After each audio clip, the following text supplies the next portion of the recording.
All right. Here we go. Here we go. I know Ed's coming. I know he already confirmed.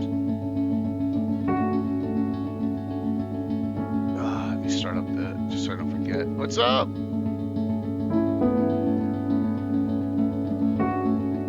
I got a good game. So I got a mixed group with two of my regulars and a couple of special guests Thursday.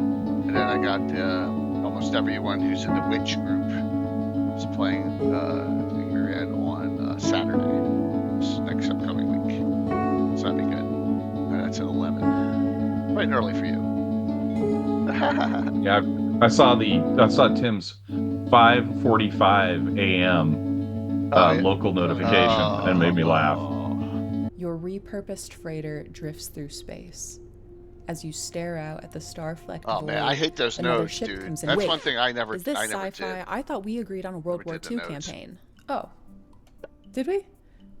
That's cool. I can pivot. I don't think it made much sense, but it's all good. The smell of smoke curdles in your nostrils. Hold up, I thought we were prepping for a zombie apocalypse campaign.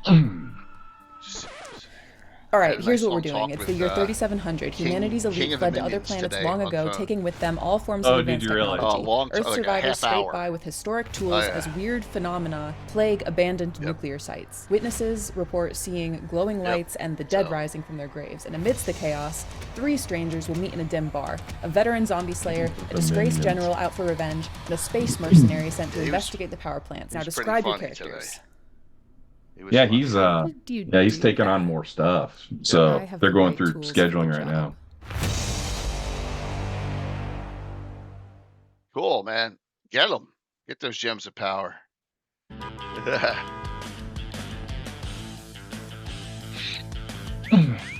Added another gem to the tiara power last night. Yes. I want the tiara.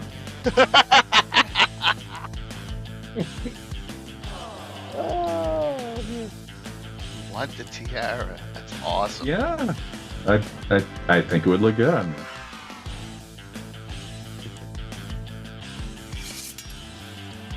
I forgot how nuts. Tim's character Murdoch is. Oh my god, it's fun. I have a list. of all the.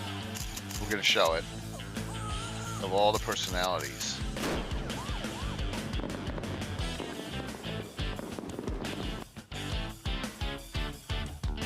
That character is like well known for a memorable event that happened to him. Spoken is ageless. Yeah, the impossible double critical. Imagined without end. The curious are the ones most courageous.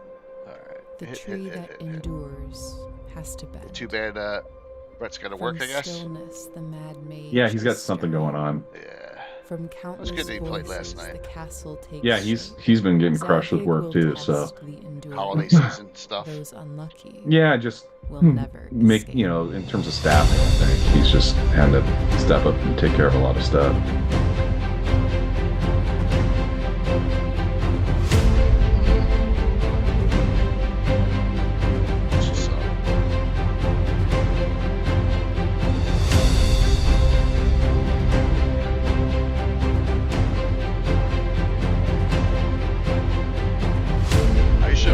Don't have Anna on when she is away, or it's a crafter stream.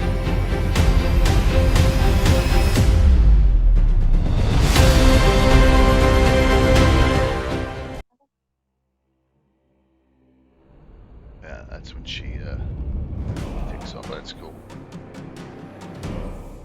Yeah, Gamescape is giving you some really good pieces recently. Oh man, yeah, we got more. We'll have more coming.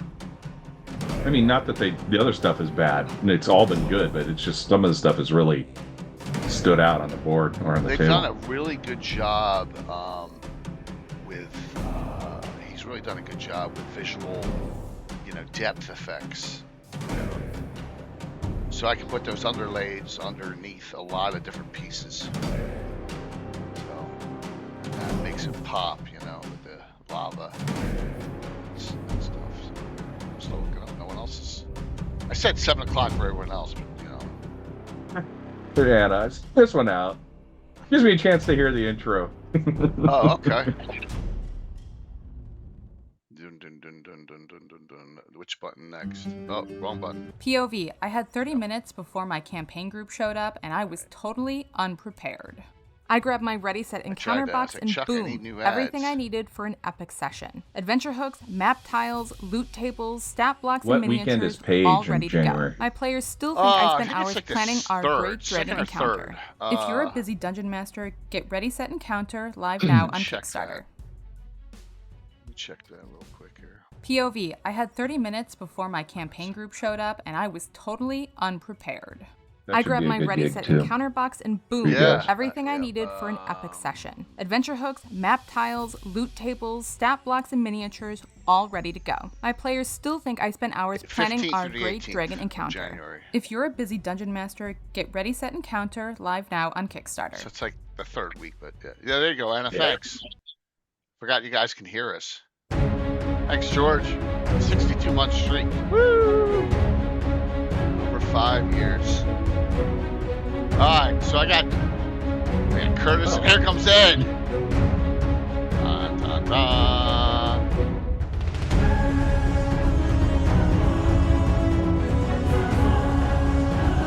What's up? Hello. Hello, hello. We'll have a couple more. Yes. Including one that's going to be crazy, man. Uh-oh. More crazy. Well, yes, it's as crazy as it gets. No, yeah.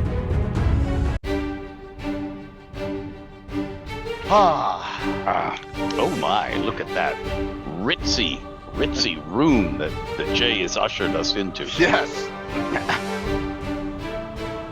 It's the back. Far too nice for the likes of some people.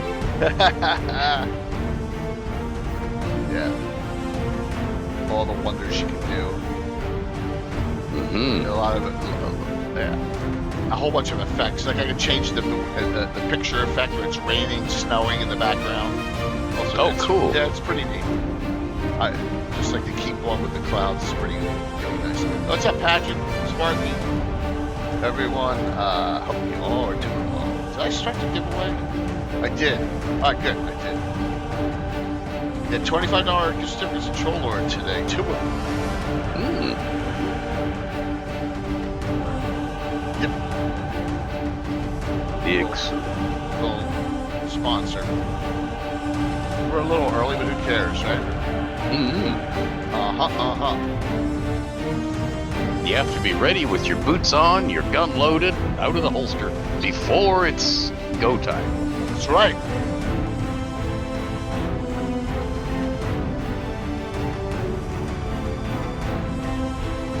Be ready so you don't have to get ready, is what I heard once. Yeah, exactly. Yeah. Thanks, later. Oh my god, we already almost got a starting tribe train here. Da-dun, da-dun. That sounds like Matt Dillon. Okay. I do. Good to see you, Ed. Oh, there's Rascal. On the dark side, Rascal saving my butt a lot. With bad guy hero points. Well, let's come live. I walked out of the room last night, Ed, and my wife and son both look at me and go, "Sounds like you had a good time." Yes, that was a good time. Curtis, you gotta soundproof that room now. I know. Now that you're retired. Good time. I know. Oh, that's all right, man. You know, you had enjoying yourself. That's the important thing, you know? It was pretty funny. Yeah, definitely. Oh, thanks, George. Oh, wow, you guys are all cranking things up here. I really appreciate it. Just remember to tell them that I'm an agent of a foreign power. Oh my god! Yeah, man, they would just say, Oh no, that's just Ed. Yeah, exactly. So, while we got a couple, so I know 3 other guests that are coming on. I mean, but we can. It's early. It's 6:55. I want honest opinion, Ed. Were you surprised I put an Elminster's Traveling Spellbook in the game? A little, but not a lot, okay. Because we'd been doing all these Gabbins with cross-platform stuff, and because as things in the real world are moving in the direction of, now we can officially mention Greyhawk again, instead of pretending it never existed. Officially, for all this time. So yeah, I wasn't horribly surprised. I was mildly surprised that would be the ticket for that particular adventure. But I was pleased because you were ringing the changes, and I thought, this is cool. Nice. Let's ring the changes. Yeah. And I was just like, I'm looking through this book. I'm looking through Pages Through the Mages. I'm like, oh my god. He made the spell book basically almost a computer. It's basically you touch it and it's green. It's like green. The green comes up like the old amber / green screens. It's like, oh, this is funny, and you can pick. So I was like, I'm gonna work that in. Well, that was actually a nod to TSR. Oh, was it? In the old days, they had a mainframe, and the mainframe had terminals all over the building, and the terminals had these curved monitors that fitted around your head. Right. So you stuck your head into the monitor like you were like the tentacles of the beast, and the monitor was a one piece that curved down to a keyboard, and you were typing away. And this mainframe took everything that the company put out, and we all had to use these coding, like bracket BB, end bracket, title goes here. Bracket EB end bold, sort of thing. But they couldn't print, so all freelancers, their diskettes went to the Mac room, where the single Mac in the Mac 2 that was sitting in the Mac room printed everything onto endless fanfold. But the monitors were all green, like it was black screen with green lettering, unless you were in legal.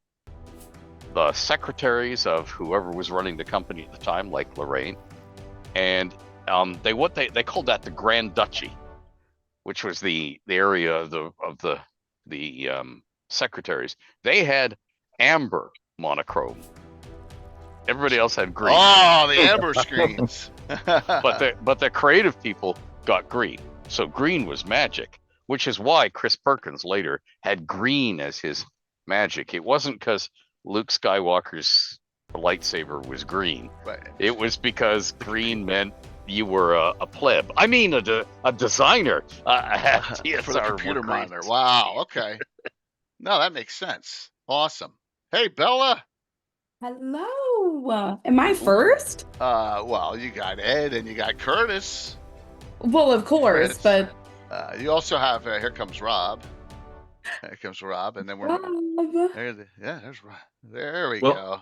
Jay, I have to say, I have different moments of like gaming bucket list things. Right.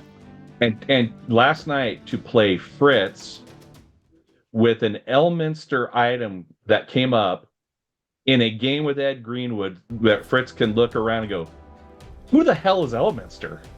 Right. It was one of my favorites.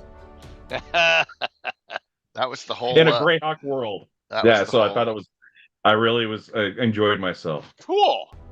That's great to hear here. So we're gonna just have some fun tonight and just see where it goes. This is the first time we've ever done one of these. I'm excited. We're in the salt. The discussion will take place in the Salty Dog. So we're in the bar. Okay. You right? Yeah. So we'll round table. Ever Mysterious Tim will be on with his crazy characters. But let's talk about introduce yourself, everyone, and who your main character you're going to be discussing tonight is. Because Rob, you possibly have two. So Rob, start us off, man. Because you can have your dwarf may come in here to play too. So All right. Well, hi, I'm Rob, Phantom NJ, and yeah, tonight, well, we're going to start with Gam the Confident because he is, and he's irrepressible. He's very not used to the trappings of civilization, which leads to rather funny moments, and he puts great confidence in himself and his friends. So yeah, he's a hell of a lot of fun to play. He's currently a 6th level barbarian. Yes. Yes.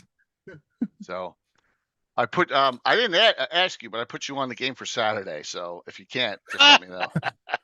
All right. Yeah. We have almost the exact same group. Twist my arm, since the last witch adventure. So I figured it. Yeah. I figured that. Nice. That'll be showing up shortly. That definitely will be showing up. So Gam came for Everson and is staying for the witches apparently. Right now, yeah, absolutely. Both for and against. Yeah, and there. I got most of the pictures are scrolling through.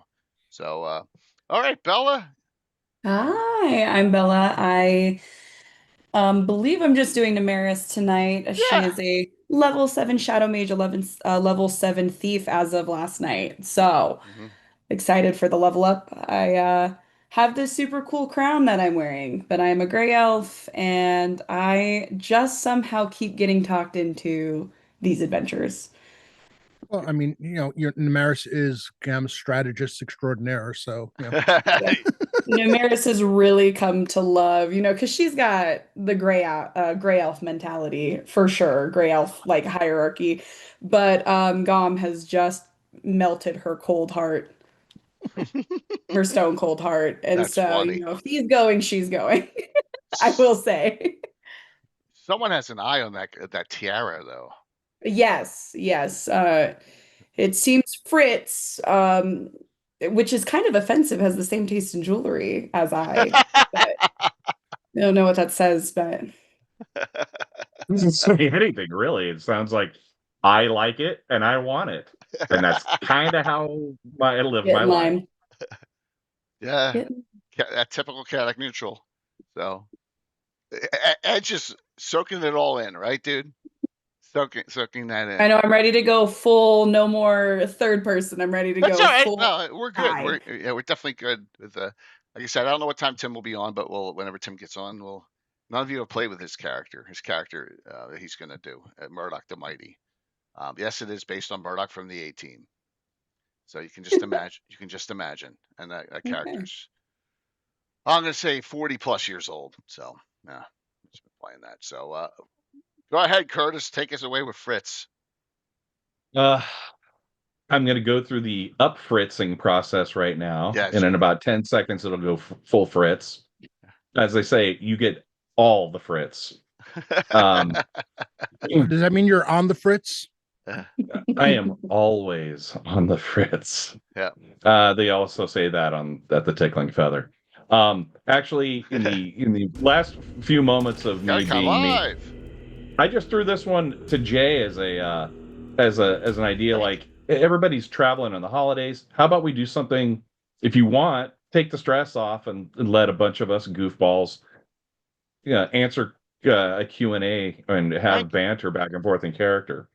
So once I go Fritz, there's no going back, and you can pretty much ask any question, and he'll give at least some sort of answer. So it's all up to you guys. Thank you very much, Gary Con Live. We got Ed Greenwood, Curtis, from Gary Con. We got Bella, we got Rob. We're gonna have them, Mr. Tim. It's going to be in character Q&A tonight. So no asking yet about questions about Forgotten Realms. Here comes another raid. Rory Disorderly Dice. Wow. Yep. There we go. Hey, Rory.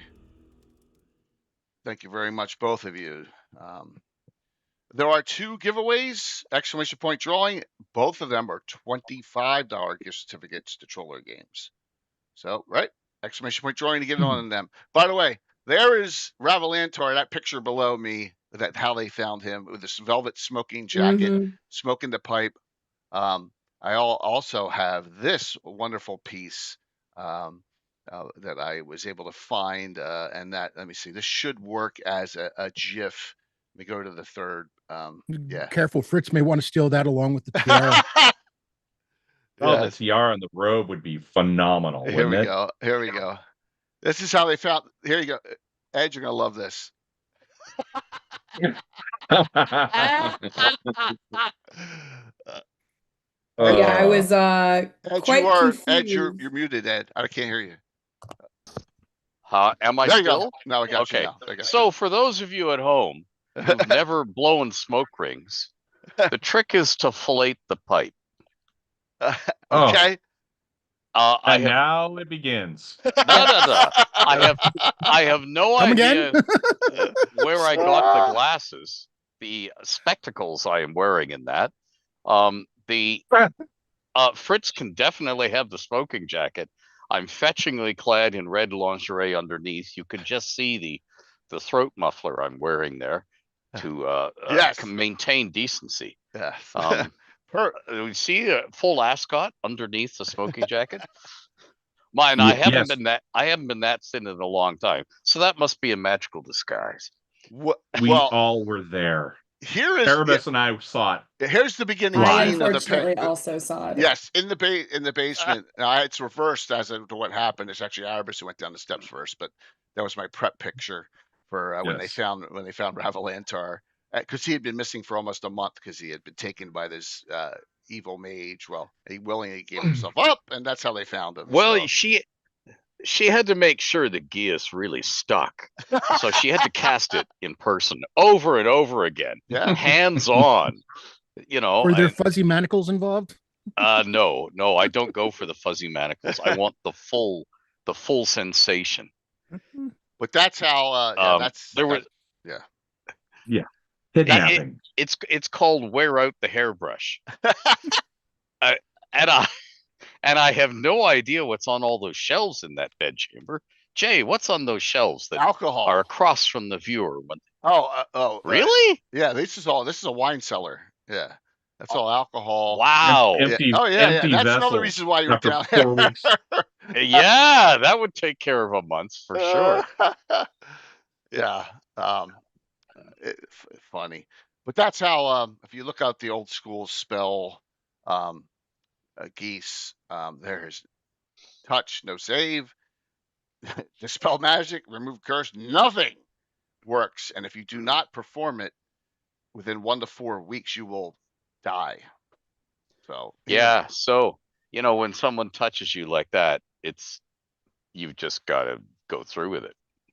Yes, exactly, and that's how everyone's like, why is he doing this? Why does he have to do that? Well, yeah, it kind of was compelled, just so everyone knows. Very raw, as in rule as written. Yep, absolutely.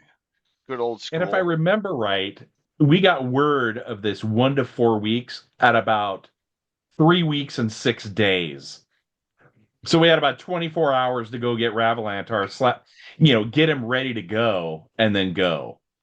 Yeah, I made it so that you had to push along, because that's how our one shots have to work, right? Is to push along. No. The point being, he was there for 27 days of this. Well, I took a lot of convincing.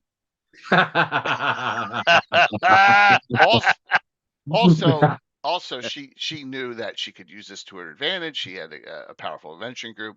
She had to find the right thing for him to retrieve for her. So that took a little time. So,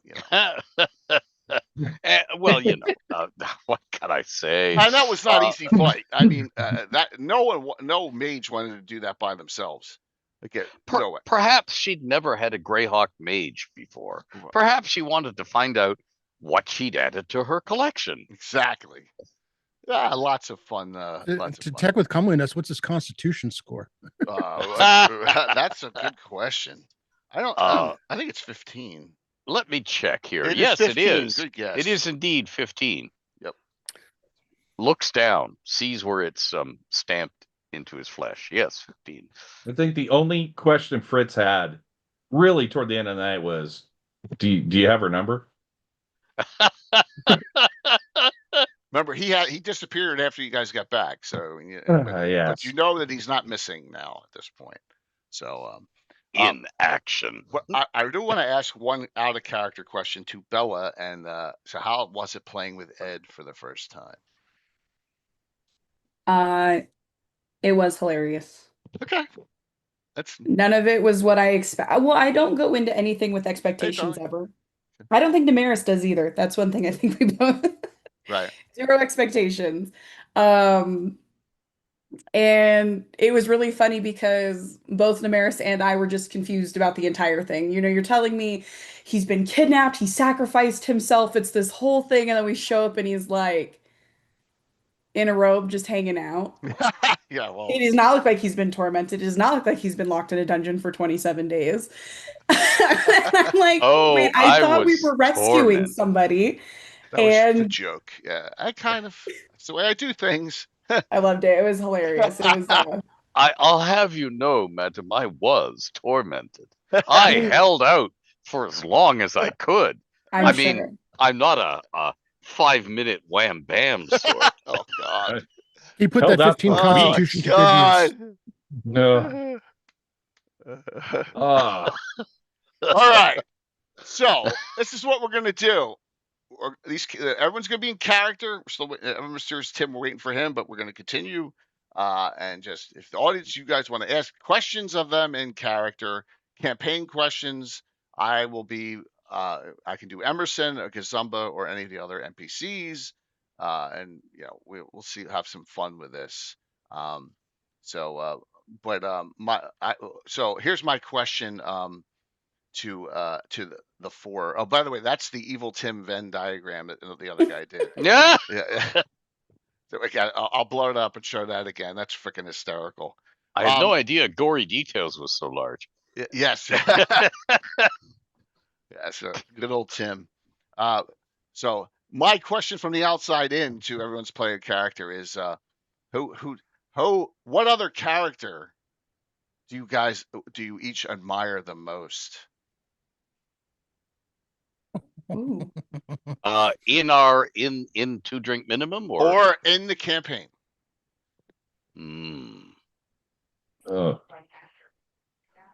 Well, now I admire the lady who kidnapped me the most.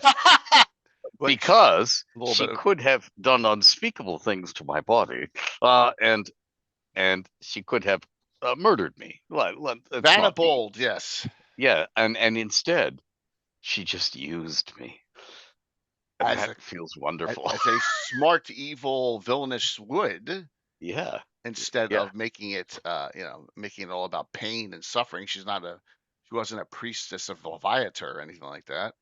But yeah, I know. But imagine getting a traveling spellbook for a couple weeks, because it'll teleport away. That's the way that Ed wrote it in Pages from the Mages. But imagine getting that with all these 9th level spells in there and being able to transcribe them in and have them for down the road. And some of these are really, these are planar travel spells. Yeah. Yep. So. Yeah. Before that, I'd say I admired Telegor the most, because he was taking all the hits and abuse for the party merrily to avoid to get a step closer to his goal of dying gloriously in battle for Heronius. And he wasn't the one who got killed last night. We did have a death. Yes, we did. The other priest. Yeah. Other priest died. Hey, he came back. Well, yeah. Rub a little dirt on it. Yeah, rub a little dirt and shove a elixir of life potion down his throat, which basically brings you back from the dead. No need to do a raise dead spell. No need. You don't lose a point of con, but you are functionless for 10 days. It's just like, and if you don't do it within a turn, you can't use it. So it's a quick. If you saw him during the operation, he was kind of functionless anyway. So really, what? Man, that's wrong, man. Wow! Oh, come on! What? That was wrong. Yeah, but when it's wrong, isn't it often right? Yeah. If we're talking about like a party member that I admire my member. I've had injuries down there for 2 years that have now finally healed. So if there's any member that I admire, it's my own member. But if you otherwise, it's probably Erebus, because he deals with me probably the best of anybody that I adventure with. Right. Jay, and you were worried about me. I know. I feel like Erebus is the only reason you still have your member, so you probably should have it before. No, that and the cleric I have on retainer. Yes. But yeah. Because I am no saint. I know I might be a little rough to be around at times. So I would say with everything that comes with it, he's still been there. Okay. And I can still call him a friend for the most part.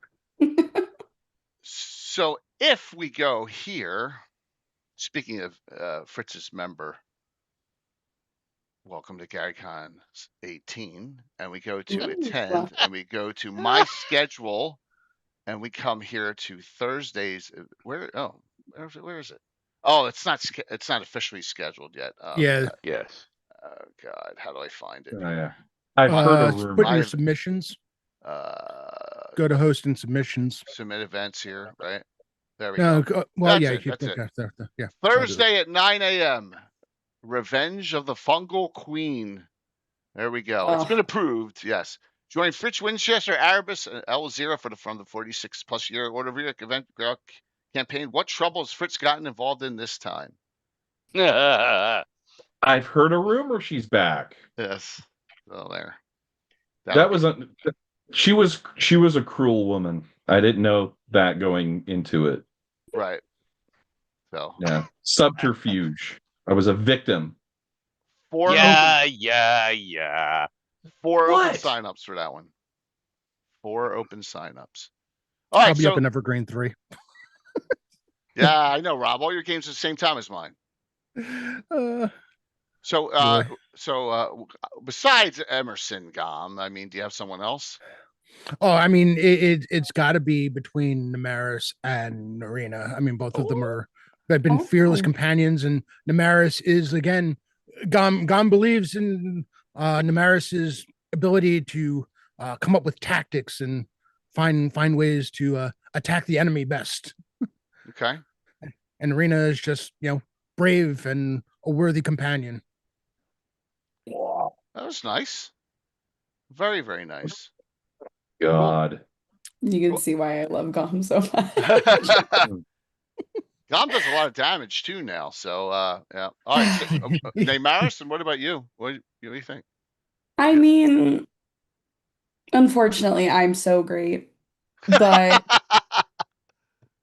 if I really did have to pick, I honestly would say because we're doing so much with this like witch, storyline. Yep. I have really enjoyed, and I don't think we've gotten to see the full extent of. For right now, I'm blanking the name of the character, but Myriad's new character. Voda. No, her old character, Voda. Voda. No. The witch. Yeah, Voda. Yeah. Voda. Was it? Yeah, Voda. Yeah. Is that okay? Yeah, I thought Voda, it was shorter than that. That's what I'm trying to 2 picture words. because she did the artwork with like the short hair. Yeah, Voda. Mm-hmm. Oh yeah, okay, yeah. So that would be.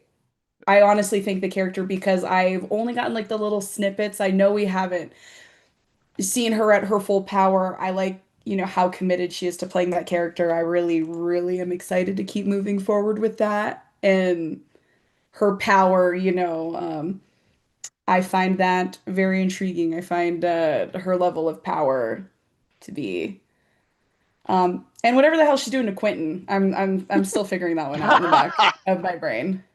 Well, is good witch as she is good witch so far.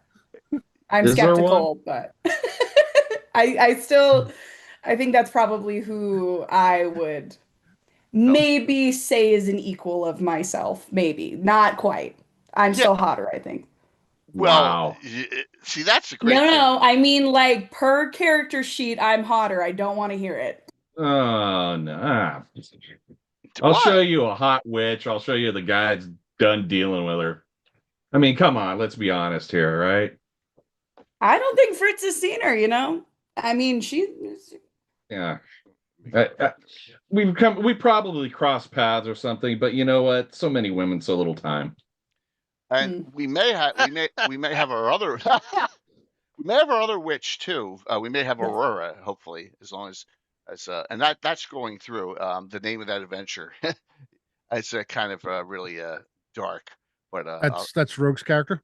Yes, yeah, Rogue's she got a witch thief as well. So right. Yeah, Leandra, the two duelists. Bella may be playing that duelist on Thursday night for my 4-year anniversary partner stream. Yeah, but we'll see. But yeah, Neymaris is definitely in on the witch one, and it's been fun so far. Oh, it's been really fun. I really you got to swing a dead cat, not hit a witch around here lately. And by the way, wait till one of you men get cursed by the witch, and then you come tell me, oh, it's so great. Oh, they're such great people.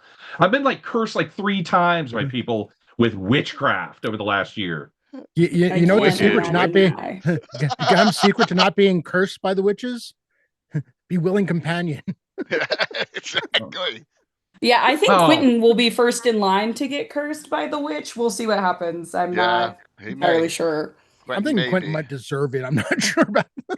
I'll never learn. And it's been fun, and I play tested my new the Warlock class, Timothy Brown's Warlock class last game, and that'll be in moving along. I may open it up to PCs down the road. So yeah. Yep. It's first edition, Ed. First edition Warlock. Yeah, you can't multi-class it though. Unlike the witches. First edition Warlock. Yeah. Dude witch? No, they can be female too. It's a different sect. So Warlocks revere both the Master of the Hunt, which is Serenus, right? Yes. Yeah. And oh my god, my brain just shut off with what I did. Somebody, you confuse me. It's a great defense mechanism. Oh, Hecate. Hecate, that's it. Hecate, yes, Hecate. Thank you. Hecate and Hecate and Serenus, the Master of the Hunt. Yeah. What was that then? It's a good defense mechanism. Yeah. Your brain just shutting off. You do something and then you forget you've done it, and then you say, "Oh, did I do that?" I know. Old me. Yeah, all the time. All the time. I would never do such a thing. Would I? And so on. By the way, we're wise to you, Jay. I understood. I opened it. The invitation's open to anyone who played last night or anyone who is regular in the campaign. I've opened it up to all of them. I know a lot of people are busy. It's still a holiday weekend. So, all right, here I got one more. Who do you dislike the most? Quentin. Why? I don't think I've met a Winchester besides Elaine that I've liked, to be honest. Okay. Well, you haven't gotten to know me yet. Oh, I have gotten to know you enough. Oh, can I watch? I've gotten to know you enough. No, Quentin frustrates like the ever living out of me. Firecrack Mage. She's a poor man's Gazumba.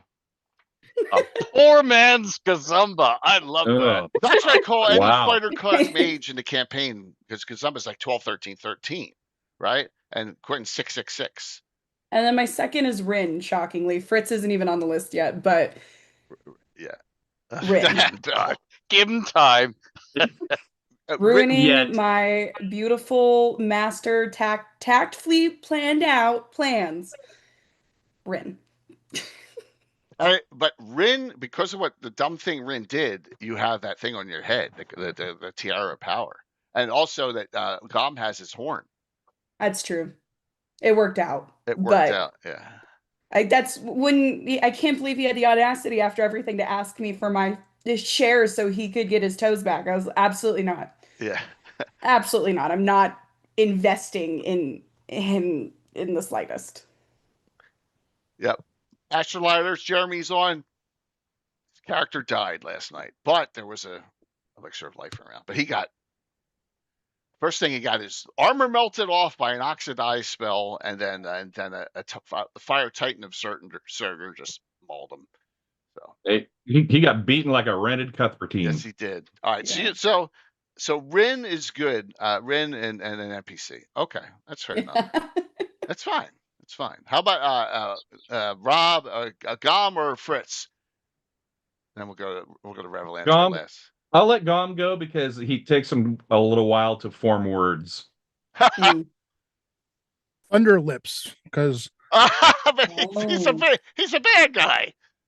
Well, you want yeah, somebody... that's fine. Thunderlips is all right. So if we're, I don't know that Gom doesn't. Gom is not one to hate. I'll admit that Barlow confuses the hell out of Gom. Right. Ah. Yeah. There is brave, and then there's there's something wrong with that boy. Kind of nuts. Yes, and that's Korg's halfling druid thief. That party's filled with thieves. God might be the one honest man in the entire thing. Yeah. Witches and thieves. Yeah. Honest and man. Isn't that an oxymoron? Oh man. No, Gom is entirely too upfront about everything. He's, literally what you see is what you get. And sometimes there's entirely too much to see, because Gom has not gotten used to social graces or society, and occasionally clothing. He's got an affiliation with everything. I think I went to school with all those guys. How about Fritz? Who do I hate the most? Who do you dislike? Oh my Hate's God! A strong word. Can we put the list together of who I actually like? It'll be shorter. Oh, there's got to be some you really dislike. Give us 3 of them. Well, I do hate the Fungal Queen. Well, yes. Well, I hate. Who would I hate? I mean, I hate everybody. You don't have to hate everyone. You have everyone puts a strong dislike. You have put a strong sour taste in your mouth. That's what I look at it. What's his face? The guy that runs the Thieves Guild. I don't like that Lord guy. Darius the Deposed.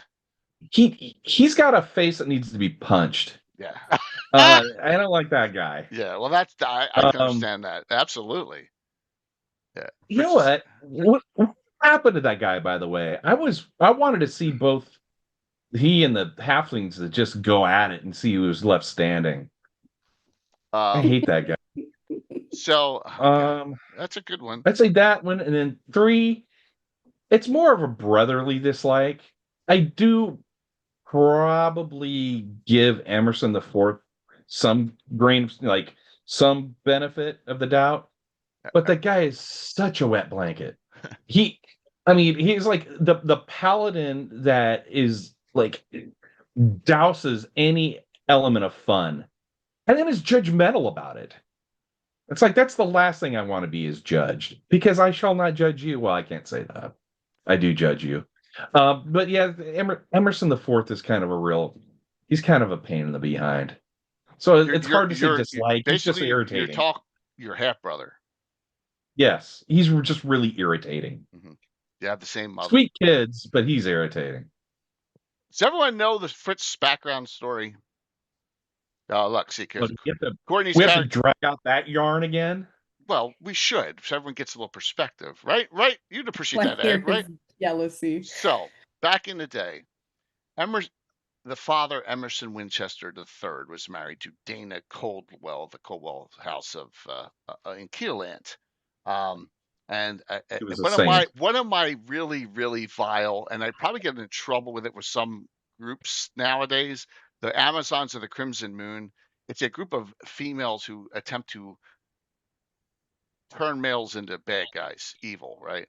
So he was a paladin. He fell as a paladin, and left the wife, and has all these siblings all over the place. So he ended up he's a fallen paladin cavalier, currently dead though. Fritz has the same mother, but Fritz's mother, Dana Colwell, was distraught when he left, and she ended up hooking up with the milkman. So Fritz's father is actually the milkman. He's technically not a Winchester, but he is a Winchester. So that's why they're half brothers. Now, Jay, you can't say that without revealing the parentage of the milkman. Well, that's true. That's true. It's unknown who the father is. I could do a whole plot chain on that. Oh my God, Ed. Pointing it out. Let's just, you know what? I like to get kicked in the face, the groin, and the behind at the same time. Why don't you keep it up? Well, you'll get used to it. That's Curse, quick Discord message. Okay. With that, and we had the wedding last year at GaryCon, and Fritz found out that he had hooked up with two of his half sisters for Amazon, Spawn, and that was the adventure we had at GaryCon last year, right? So basically, that's where it went. And okay, that's a good idea, though. I could do that, make it father someone important. But let's once again, I'm back here. I'm back to the event submission for GaryCon, and let's go to. What did you say there about you want to see the halflings fight Lord Darius? I would like to see both sides just kick the hell out of each other. Well, I don't like either of them. Here's Friday's submission: Guild Wars of Altamira. Join Venerium Vord, Flavius Moriobellus, that's Darling's character, and Devon, that is Bones' characters. They become embroiled in rival warring factions within the free city of Altamira. Venerium Vord is, of course, Eric Mona's character. So, speaking of needing a cure disease, anybody named Venerium Vord? Yeah. I tried to get him on, and unfortunately, he had a commitment at the same exact time as I tried to get him on at the same time. All right. No, I'm very curious to see how that works out, because kind of the life of Altamira on the streets and in places where I hang out would be potentially very affected. Absolutely. Well, it's going to be it'll be a fun time. Trying to continue the storylines here. So we still haven't got Ravelantars. Ravelantar likes everyone, but who do you dislike? Yeah, Ravelantar likes everyone. Mm-hmm. He tries to, because he's still at that time of life where the world is a bright oyster, and he wants to find out all about it. And isn't everybody have a little bit of good in them somewhere behind their self-interest? Even though you're not good. Well, yeah, I'm neutral, you see, because I'm still finding my way in the world. And what is this label good or this label evil? I basically see most people would be chaotic greedy or chaotic self-centered or chaotic needy. Hot. Yeah. Okay, yeah. Okay, I just said, sorry. They dress and justify their self-serving behavior with saying, hey, I'm hot, which is why you saw me in the smoking jacket. I was giving it a try, and it worked quite well, actually. But if there's anyone I dislike, it's that rival Greyhawk mage who last GaryCon. Oh yeah. Took subjected of Rary. I wonder if I got her. Yeah, subjected all my friends and myself to danger just because he thought I was getting too powerful as a Greyhawk mage. And I'm thinking, live and let live. Everybody should be able to pursue their life path and goals. We were not competitors. He just didn't want another Greyhawk mage getting to my, quote, exalted power levels.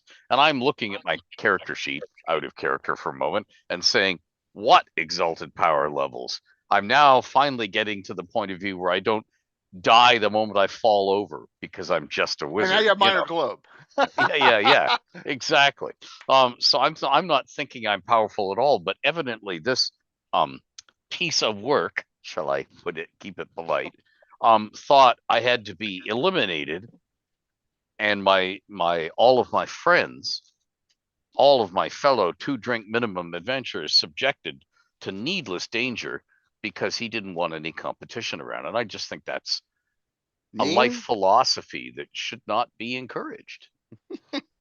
Well, you got to remember this. You are a Greyhawk mage of Alaluk. Yeah. And Rary slaughtered Alaluk, right? And he's a Greyhawk mage of Rary. Yeah, but that's the point. The job is done. Not if you become a next Alaluk-like character. Yeah. But I mean, that's the old. Let's start a needless feud for the sake of starting a feud that involves the sons, daughters, and anybody who walks into the frame in the movie, as opposed to somebody who's actually done something to you. It's on Ryland's list as well. Yes, he's on a lot of lists there. I can't find him. He's in one of my books. I got so many different PCs, but yeah. So I was attacked by a character so obscure that Jay can't find him. Well, I mean, yeah, in 45 years of a campaign, yeah, I have like probably 3,000 to 4,000 characters. I know, I totally understand that, and that's you why. Have more to me, but well, yeah, but that's because I've had more years of, and in real life, people for some reason find it very impolite when I request the right to take a lipstick and write their name on their forehead so I can keep them straight. For some reason, they object to that. I don't know why, but I work in public libraries, stepping outside the game for a moment. So I see a lot of people come through the doors, and I remember them all by voice and looks, and I'm really bad on dates and names. So I've decided that Ravalantar is also bad on dates and names. Okay. Because perfect. I can role play him with more ease because I'm old and lazy now. But you're not that old. The character's not that old. That's the funny thing. Yeah. Well, no, the character that I am playing is what, 23? I think 23 or 24. Yeah. And I haven't done a change in a while. I got to do one soon. Yeah. Age 23, it says here. Yeah. Whereas I'm an old fart and have seen it all. And she was magnificent, by the way. Redhead. Yeah, I have that. Use that specific name. Yep. Yeah. I got all laying plot lines. All laying plot lines. So. I thought the same thing too, Ravalantar, and then I found out she was a half sister of mine. Yeah, well, there you go. One of them was a half drow, half sister. You see, the way to avoid there was like 3 of them. The way to avoid that is to pine after somebody who's unobtainable. When I was a little kid, it was Sophia Loren. Oh, that's nice. You see, because then you're never going to have that. Yeah, it was for me. It was Pamela Hensley, if you know who she is. She was Queen Ardala and Buck Rogers. Which Buck Rogers? 1980. Yeah. Okay. Oh, there's Emerson the Fourth right there. Yeah. He's got 2 kids now. Clean cut. Yeah. So, all right. Audience questions, please. If not, I got a bunch, but I want to hear some audience questions. Really, this is a Q&A. And that doesn't mean ask again about the Forgotten Realms or the Sword Coast or anything like that. Oh, sure, why not? Yeah, everybody else does. I will ask for Sam. Sam, when is Greyhawk Journal 2 coming out with our joint article with Ed and me? I'm curious on that. So, but if not, no, we don't want to talk to Sam. Yeah. Oh, but I do have a serious question for Jay. Where can I buy these Greyhawk journals? Are they sold by anybody at GaryCon? They are free. And they are not. They're not physical. No, they're not in print. But so it went from Visions of Greyhawk. Mm-hmm. It's the one magazine. There's Grey Grimoire, which is turning into Greyhawk Journal. Greyhawk Journal 1 is out. This will be in these will be in Greyhawk Journal 2. So we've done shows on those too. So there's download sites. Sam, why don't you put the link for Greyhawk Journal 1 in for download? He's on. He can do that. There it is. WordPress. Here. So free download right there for Greyhawk Journal 1. Some unbelievable stuff in there. All right. So Mirror of Deadmen. I saw someone mention that prop. The Mirror of Deadmen's in Greyhawk. Is it? Oh yeah. I moved it when I did those adventures. As Eric Boyd said, and he didn't say this last night, but Eric Boyd said that was the first mini adventure path, because there was 5 straight adventures in Dungeon Magazine. Yep. So I'll bring that up as I ask the second question. Another question: what is your character seeking within the next couple, 6 months of playing? Lasting passion. Lasting passion, Avalanche. No. I would. That's all right. I would like to become a more accomplished mage and actually get some friends to hang out with to talk magecraft instead of always tickling Feather cleaning up after Fritz and getting drunk at the Salty Dog and getting harangued by another mysterious stranger with another mission every time we go into the Salty Dog that involves going out into the mountains somewhere and getting killed by evil baddies who always stand out of range to harangue us with their grand plan. I think that sounds genius by the DM. Yeah, it does. But I would like, mysterious Tim. It's the ever mysterious Tim. Yes. Hello. Definitely ever mysterious. Do we have to say hello 46 times for every one of his split personalities? It's only a dozen. 13. All things in moderation. Yes. You're never alone with a schizophrenic. Yeah. What a great character. It's a great character. So the question is, what are you seeking from your character within like the next 6 months of playing time? Increased wisdom. He wants to spread the word. I thought he had 19. Life is a practical joke. You're either telling one or receiving one, or maybe you're writing one, or maybe you're observing as an audience, but you're all part of the joke. Life is a mischievous mystery. That was Arvo the Altar, wasn't it? Well, he's speaking and pontificating about the philosophy for Erevan. That's the crazy thing. Mischief is afoot. I know all the personalities from playing for 45 years with Tim. So, mischief is afoot. Yeah, very cool. So Tim's character is Murdoch the Mighty. He's a half-elf fighter cleric. Yes. And do you remember, Tim, why you have that character? Because of something I did that you were angry at me today for. Life is a practical joke, and sometimes the DM needlessly slaughters your character. Yeah.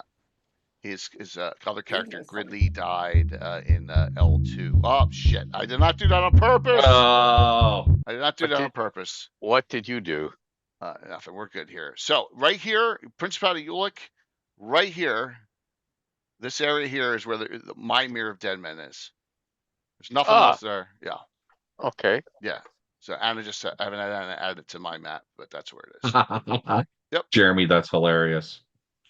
So, what did he say? How to know why Circle of Healing is not on my engine? Neither of us. Yeah, I have. I got to take a look on that. I thought Clangdon got it. I just probably didn't give it out because I was not thinking. So, but you can switch that if it's in your spell list. Yeah. All right. So, what about Fritz or Gom or Neymaris? What are you looking forward to accomplishing in the next 6 months, character-wise? The statue and Altamira of myself. Fully erect. That would be a practical joke. Partial ownership of the tickling feather. Wow. Actually, being involved in raising my nephew and my niece, so I can teach them all to avoid the bad beats that I've had in my life. Oh my God! No. So you'll take them to the tickling feather and say, "Don't do this." Well, that was one She's off limits. She's off limits. I have plenty of babysitters that will take care of them while No. Babies over 18 sat free good things of life. What? What is wrong with that? I thought that was pretty noble of me. I think Bella sees through you. I'll say this. You were pretty self-sacrificing last night, which is really weird. Perhaps it was an accident. I wanted the tiara. And I thought I'd do something that at least looked good. Maybe it'll buy me some points. Let's just be honest here. We have the gloves off now, right? Sure. You know what? It was one of those things that sounded good at the time. I'm not known for my keen judgment, but it worked out. I have put a standing order though. If something just happens to happen to Neymaris, that I be first in line with the tiara. You're definitely not first in line. I actually am, but that's okay. You don't have to deny that. Wow. But that's kind of those are the things I'd look forward to. I mean, I'm kind of a spur of the moment guy. I kind of turn on a whim. Approved. So, but that would be, I think, getting into business ownership a little bit, and being far more involved with my family. Oh my God. Best targets of mischief. Come on. I'm fond of those wee little babies. I think they have a future ahead of them despite their parents. Yeah. That just fell into place. You got to understand, Emerson has had the worst luck in ladies. And especially, he always ended up with dark elves, too. Dark elf girlfriends, and they just were little... you know what? I don't know that that's a bad luck. If he's picking dark elves as girlfriends, I think that's a basic error of judgment on his part. Yeah, it sounds like all due respect, Gasumba. Honestly. I don't want to hear about anybody else's bad stories about women. Yeah, well, that's true. Yeah, yours is. Why not? Why not, Fritz? That's half the fun. Nah, it's not fun. Almost losing your stuff like 5 times. Yeah, that's not fun. We won't go into detail. There are clerics for that. We won't go into detail, but Tim has had a character lose his thing once. It was a halfling, right? Fortunately, he was undead at the time. Yeah. So he was a quarterly. Could tell. Yeah. That was in the poem. The scars run deep, Ravalantar. Just saying. All right. 6 months. What's Face them. Face them, looking Fritz. Forward to. What about Neymaris? What's she looking forward to doing in the 6 months? Yes, I look forward to figuring out a little bit more on this Dark Tower situation. Right. I get little, tidbits, but nothing is coming to me like clearly. And the guidance is very also not there. I also look forward to finding a level 1 spell that's not like completely useless. I know. Yeah. Shadow Mage, it's kind of tough. Come on. That's a good point. I'll take a look. If you need guidance, you can always come and speak to me. Yes. Or me, or me. Actually, me. No. No, I'm sure you have sound advice. It's not for me. People you're going to talk to over there. Prince. With Murdoch. But speaking of that, Jeff is on, and he did this. It's hysterical. Here is the Tim DMing Venn diagram. So, yes, if it can be evil, it will be. Any gnome or cute woodland creature's action agent, the flayed one, gory details. TPK is a feature, not a bug. Roll 43. The more beautiful and pure a thing is, the more satisfying it is to corrupt it. That one's not unique to the mysterious Tim. Yes, that's right. Well, and where spilling your guts is about sharing, not just your feelings, and they all cross intersect with that. And by the way, that is a picture from Tim at Page last year. That was taken by Michael Z, and I made it into one of our great. Okay, what was happening at the time the picture was taken? Just asking. Yes. You were DMing, weren't you, Tim? I was DMing. Yeah. It was a bad wizard. Yeah. He was DMing. Perfect. Absolutely. And that's what was happening. And that's Tim. Well, wait, we're going to go over the chart in a second here. I don't know where it went. I hate when stuff disappears. Shit just disappears on me. Jay, stop pushing buttons. It's part of. Didn't you learn that in high school? I have I have it now. It's part of life's mischievousness. I see. Okay. Gom, what are you looking forward to in 6 months? So Gom's first thing is to make sure that he keeps his newfound family alive. Good. Approved. And I don't think Gom realizes the potential existential danger that Neymaris is currently in. So that will get interesting as things go along. His other 6-month goal is to vanquish once and for all this Thunder Lips pretender to the throne or whatever it is he's claiming to have, and somehow find a way to bring Emerson back to her Frost barbarian roots, because he's worried that she's become a little too civilized, and while he came here for her, what he's found while he's here is not exactly what was expecting. Mm-hmm. She's beginning to sound like them, act like them, talk like them. Ugh. And yeah. So there's a bit of that. Bring her back to her roots.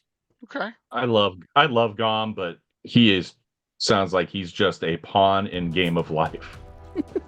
Thanks, Patrick. Well, listen, like Fritz, he has a 7 wisdom. Oh, we're all pawns. So, are you ready? Yes. Are you ready for this? I'm going to. We'll do 2 or 3 of them to start.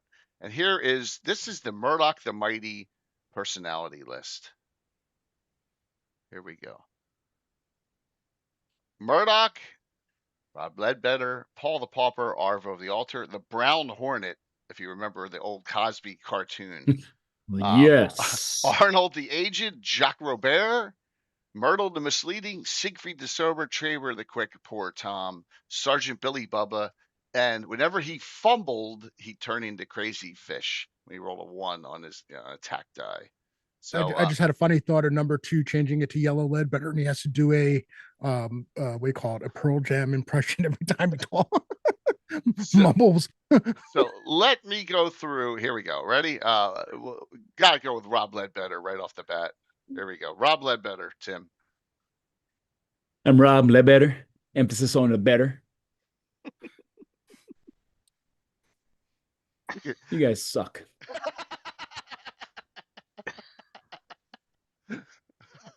Oh, swallow. How do you pull your chin out ahead? I can't do that. What do you mean? Yeah, you put the chin out. I can't do that. Oh my God. All right. We gotta do Poor Tom.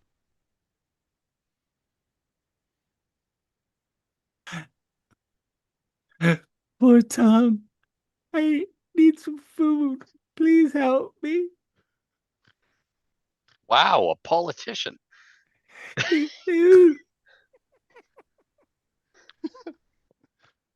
Oh my gosh. Siegfried the Sober.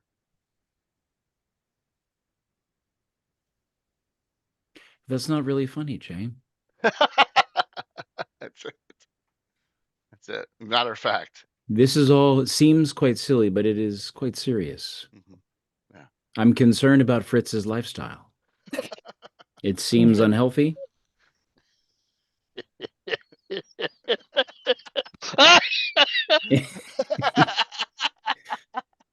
I think he drinks too much. It's okay. I'm still here. Oh, all right. I live for today. And lastly, you just rolled a 1. You fumble. Crazy Fish. Yeah.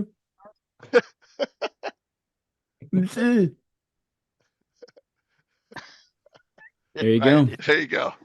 That's just a couple of them. Some of the other ones may come out in the course of gameplay here in discussion. The grad school, no, they don't. But like, they would just pop out. These are all mere manifestations of the mischief that is so present in the world, right? As shown by my deity. Yep, absolutely. As I've learned. I cannot find. Oh my God! There it is, Marquis. Thanks. Yet I have a different point of view. All right. As my dear friend and once enemy, but now dear friend Makarash Elfmauler said, sometimes it takes an arm and a leg. Yeah. So the story goes, it's right in my book. Thank you, Troy and crew, for assisting and doing a lot of it. Right here, the Free City of Altamira, the ultimate critical hit. Right. So the reason the city exists is because Tim killed everyone in the adventure he did when we were away one weekend in 2 rounds. Right? You're welcome. Yes. Absolutely. Except for Gazumba lived and Fezzik lived, but everyone else got killed. The usual suspects. The usual suspects lived, yeah. So we created the Free City of Altamira, and we needed to clear out the land in an area. So Murdoch was one of the characters that went, and Makarash showed up. Makarash was my bad guy back then. He was the head of Dark Brotherhood at the time, way back. We're talking 1987. Okay, that's the time. That's the year. I hated that guy. Bella's probably not been born yet at this point. No. Quite a few years later. Yeah, that's what I'm thinking. So 1987. Makarash has a sword of sharpness. So comes up, swings on Murdoch, critical hit. The sword cut his right arm off at the shoulder. The critical hit cut his left leg off above the knee. Oh. One swing. Now, and the question is, how does that happen? Well, if you take and you put this arm out and this leg forward like this, right down. So that's how that crit happened. Yeah. So he got 2 limbs removed in one swing, which was a blast back all those years ago. Yep. And I had fun emulating and demonstrating how that looks. Yeah, how that fall goes. So that was the highlight, the third highlight of that entire great weekend that we all spent down. We finished Temple of Elemental Evil, did Tim's Night of the Eastern Sun adventure, and then we did land clearing for what was a Cavalier site. It turned into Altamira. So that's why we have it. So, yep. All right. Do any of you want to ask the rest of the group questions? Someone earlier cannot remember who it was because I'm not good with names myself, but they had asked what everyone's greatest mistake was I think it was in their like storylines, which I typed back that I haven't made one yet. What a great mistake everyone has made. What is your biggest That's a great question. It was just really right off the rip. It was before Tim had even gotten in here. So I'm just trying to see if I can remember who said it. Well, whoever did, just say it in chat, and I appreciate that one. I'll go first. Yeah. Lord Gazumba, he's still to this day is distraught because he is a widower. His wife was killed by a vengeful bounty hunter and agent of the Temple of Elemental Evil post. She got obliterated by a sphere of annihilation, permanently killed. Yes. So that's his greatest thing that happened. He wasn't there to do anything about it. So, yeah. So he's kind of dour about that. Plus, his relationships always fail after this. I've been trying to coach him on the ways of the love. That's Jacques Robert. Absolutely. Yes. Yeah. Oui. Yeah, I knew exactly. We all the way home, yeah. Yes. He is a terrible student. Absolutely. But think of all the practice. What great question. That's a great question. All right, everyone else. I know they all had a potty break there. What is everyone else? Come on. A major thing or something that you're afraid is going to happen. What? It was our worst mistake ever made? Yeah. Mistake. I came, as soon as she said that, I thought of one immediately. Go for it. Long ago, there was an adventure. I think it was, there are many horrible ways to die. There are many unpleasant ways to die. And yes, there was this perfect setup taken from a Doctor Who episode. Yes, the two guards, where one guard always lies and one guard always tells the truth. Yes. Right? And there's 2 doors to go through. One disintegrates you, one to get you through there, right? So I've seen it. I know it. I asked the right question. Yes. But I flip it at the last minute and make the wrong choice and sent in my character to be disintegrated. Yes, you did. Yes. Does everyone know that trick? So if one guardian always tells the truth, one guardian always lies. You can ask one question, right? And there's 2 doors or 2, I've done it before. I did it in a recent adventure a couple of years ago. Someone was in a trap. Someone was in a cage, and if you press the wrong button, one would release them, one would free them. That's a variation on this. No, the guards are not killable. You can't kill him. You have to ask one. If you were him, which door would you say? You were the opposite. If you were the other person, what would you ask? Yeah, if you were the other one, which door would you say is the safe door? Right, because the one who's always lying will tell you the wrong one because that's the truthful guy. He'll lie. Right. Truthful guy always tell you the wrong one because he's telling you what the liar would do. Right. And so it's always the opposite one that they pick. And that was the little teeny detail I forgot. Always the answer. And he picked the one that they picked. Yes. If I had just spent 30 more seconds thinking, maybe I probably 15 seconds, maybe even 10, I probably would have it's a Tom Baker era thing in Doctor Who. I just was too quick, and I'm like, oh, we're going this one, and I should have paused and didn't. Yeah. And I lost that guy for about 3 decades, 2 decades. Yeah, I'm always good with long-term players of mine bringing back characters. Tim has 2 of them back. Gala Lad, who got what happened to Gala? We'll wait till Bella comes back to hear that story. What happened to Gridley? What happened to Gridley? Gridley, well, I was like having fun role playing this thief character in the underworld. No, it was L2. Yeah, L2. Assassin's Knot by Len LeConte. Underworld, it's terrible. Yeah. So he's trying to make a connection with this criminal element. Yeah. By being a criminal, goes to meet them, and Jay just says, "Oh, you're alone. I kill you," and so he assassinated me.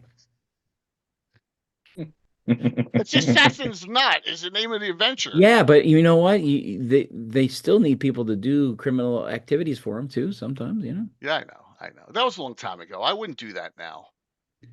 They would probably play me until it was more convenient to kill me. Absolutely. I've learned from my ways as a DM. We all have. But anyway, it was funny, and then they threw him in the river.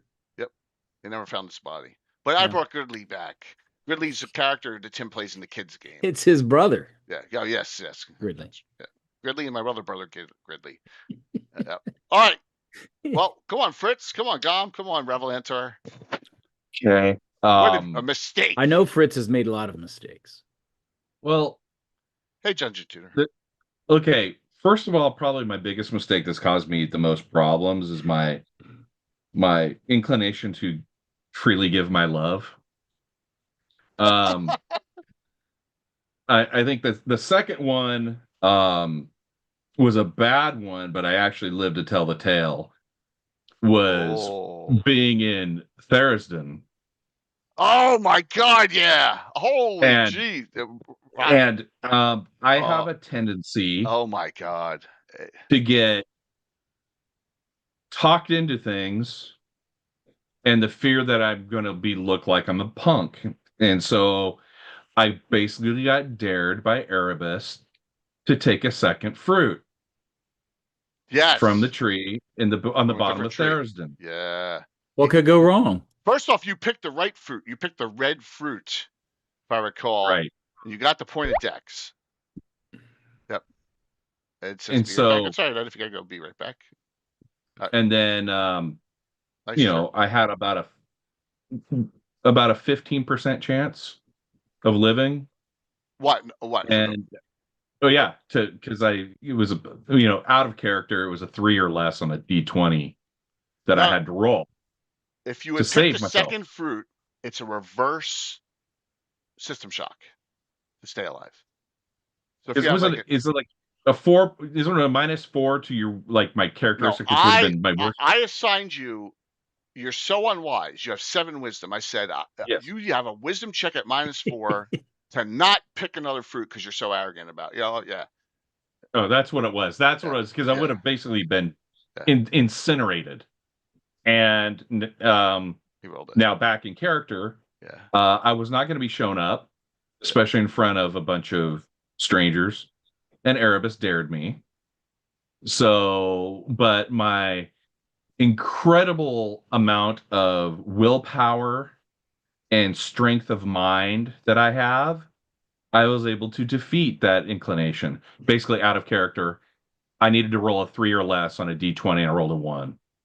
And in front of a full table of people at GaryCon, who I then spent the next 3 minutes thrusting in the air, dancing around the table, and celebrating my victory. Yeah. But now back in character, that was probably the worst mistake I've made in recent memory because it was unnecessary, but I felt like I had to do it. I lived to tell. Lived to tell a tale. Tharizdun's not a place, the Forgotten Temple, and I ran it during Founders and Legends. At Gary Con. And I just want to say, in my most of modest, coming from a place of modesty, I own that bitch. I own Tharizdun. Tharizdun couldn't get me. I owned it. So there. And that story will live in infamy. Oh. So there you go. Now that Bell is back and Amaris is back, tell us what happened to Galilad from a high secret order witch, Tim, or Galilad. Yeah, what happened?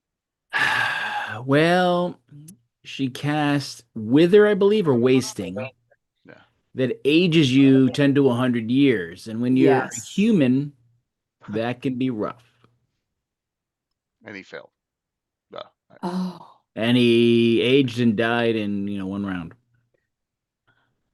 Oh, wow. Okay, I remember you alluding to that, Jay, but yes, I do recall you alluding to that. You were like, you're all very lucky you made this save. Right. Well, there's some things, and but it could be nasty for a high secret order witch. Yeah, absolutely. That sucks. Yep. All right, so regrets. Who's got regrets still? I don't think that you have a save for that one. But I sometimes will give them now. Well, now you will, because you're all soft on all the. Oh my God! This is a better question for my other character. Gom has no regrets. Gom makes no bad decisions. Gom makes decisions, and lets chip fall where they may. Okay, fair enough. What about Durgrim? I know what it is. That he hasn't found a hole deep enough to drop Arabella in. Yeah, that would be it. Arabella Hot Forge. Without Skarn come looking for her. Yes, because that woman has killed more dwarves than any goblin plague he's ever heard of. I mean, and then you found a relative of hers was who you were looking for in that last adventure. We got even more dwarves killed. Yes. It runs in the family. Genetic. I'm not sure whether for Durgrim's peace of mind if that's a good or a bad thing, because maybe she's not to blame, but oh my God, that means she's not going to be able to stop herself until she gets them all killed. Yep. I run with it. Come on, Rattlelantor. You gotta have a regret of some sort. My regrets are existential. Okay. As in, why did I become an adventurer rather than sit there in the free city of Greyhawk making scrolls and selling them? That's boring. Becoming rich and then buying more and more city buildings and becoming a city landlord and becoming so rich I could endow government and therefore have a measure behind the scenes political influence to make the world a better and happier place for everybody. So I mean that's the sort of existential thing. On a personal level, I regret not being there for fellow party members within range, because Jay always go back in character, because all of the opponents we ever face seem to be conveniently on the other side of a barrier and out of range, so that I cannot use my spells on them with ease, and therefore I tend to be always in the wrong place on the battlefield. Just Tim's the first one that ever said this to me. Monsters ain't what, Tim? Bad guys aren't dumb, right? Bad guys aren't dumb. Yeah, bad guys aren't dumb. Sure they are. Because of course they are. If bad guys were smart, we'd never know they were bad guys. Then they'd slide right past our notice, and they just own the town. Rephrasing, bad guys in D&D are smarter than bad guys in real life. Yeah, so true. Okay, fair enough. Alrighty, yeah, that I'll grant you. If bad guys were smart, they'd be NPCs. There you go. The enemy gets a vote. Yeah, and the DM, I try and tactically push you guys and spread you all out, and split the party a lot. Here's a question for Fritz. Fritz, what were you thinking when Neymaris appeared out of nowhere, backstabbed the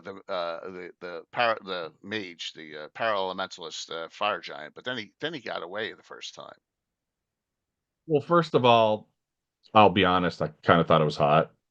Second of all, I was right there. I mean, I was handling it. She could have helped somebody else. I kind of felt a little bit like she was trying to show me up. But I mean, that's just me and I've said it once, I've said it 1,000 times. I'm a vain, pretty man, and sometimes I take offense at things that probably aren't there. But maybe she just wanted you to get your attention. Arguably, I actually did not know Fritz would be there when I moved. I think I moved first, actually, and he jumped with his boots. So I think I was already kind of headed that way, and I remember hearing the clinking above me, but I didn't know what it was. Yep. Because of my boots. Yes, the boots. But I was the lowest in the party. Definitely the weakest in the party, and I was trying to play very tactfully because everybody else was fighting those very scary big things that would have probably one-tapped me, and I was trying to think of a way of being helpful without really putting myself out there. So he was a spellcaster. But then he dimension doored like right after I backstabbed him. He would have been dead next round if he had stayed there. So, yep. So basically, she said tactfully. That's not something I usually am. And yeah, it was kind of the worst of both worlds for me because I felt like it was a kind of a little bit of an assault on my manhood. But the fact that she appeared and wanted to take over the battle was very it was nice. I like to see that. I did not mean to emasculate you, but if Can the I shoe watch? fits, feel free to wear I didn't go it. that. I'm not going that far. I just I had a little twinge. That's all. Well, everybody can be part of the practical joke. Sam is throwing some jabs in chat. Well, wait, let's just get something straight here. This person named Samwise also goes by the name of Turjon. And if that's the case, get your sorry ass back to Hamlet, all right?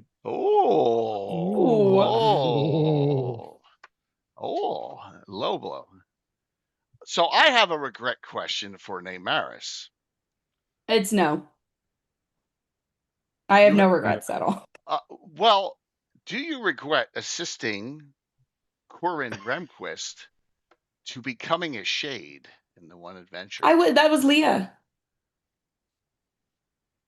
That was Leah. And Leah doesn't. I didn't do it. No, I could have sworn it was you. No. Leah had to. The sisters played together for the first time. Sorry, they all look the same. Sorry, it was Leandra. Expressed to me what happened as my bad. I will say out of character really quick, because I think you're right. No, thank you. You're right. It's funnier to me to have Leah and Neymaris just be these really like unintentionally oblivious characters. They're so kind of caught up in their own little like spiel that Liara's the one who's having to deal with both of them, and I just think that's really funny. Rogue's to character. Me as Rogue's like one of her real life besties. I just think it's super funny to just kind of be a nuisance to her really stoic, really grounded and centered character, that she has to have these two people that are always around her that are my bad. Just fucking around. So I don't think Leah really understands the full extent of what that was. Right. I don't think Leah obviously told Neymaris later about what had occurred, as I think they have a little bit of a relationship, not like just like a friendship, because they both are with Liara all the time. One being, her baby sister, and one being the reason I dragged her out here would be Neymaris. So, it's just really, like I said, it's just really funny because like Rogue is so a lot like Liara, like how she plays Liara is truly how she is in real life. Like there is no role playing in that. That's just Rogue to her core. It's that very quiet, it's kind of like I said, kind of stoic, but not really a lot of, and she's got to deal with my eccentric ass everywhere we go. Yeah. So I wanted to bring that in. wanted to bring that in here.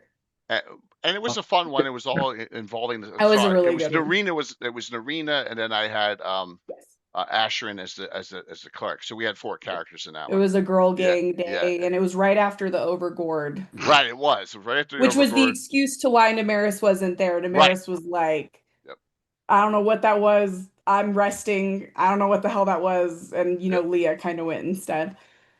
So can I take a moment here to just please, for the record, for the Fritz record, he will volunteer to adventure with this all-female adventuring party. I'll make time for that. I'll bet he will. So you want to journey with Gam's coven, huh? I'm not gonna lie, the duelist that was a pretty intense. And then Leah, Fritz would have loved this, right? Leah, freaking, I hit a critical hit and I killed the boss like before he even got like right a shot off. Like right in the right in the neck.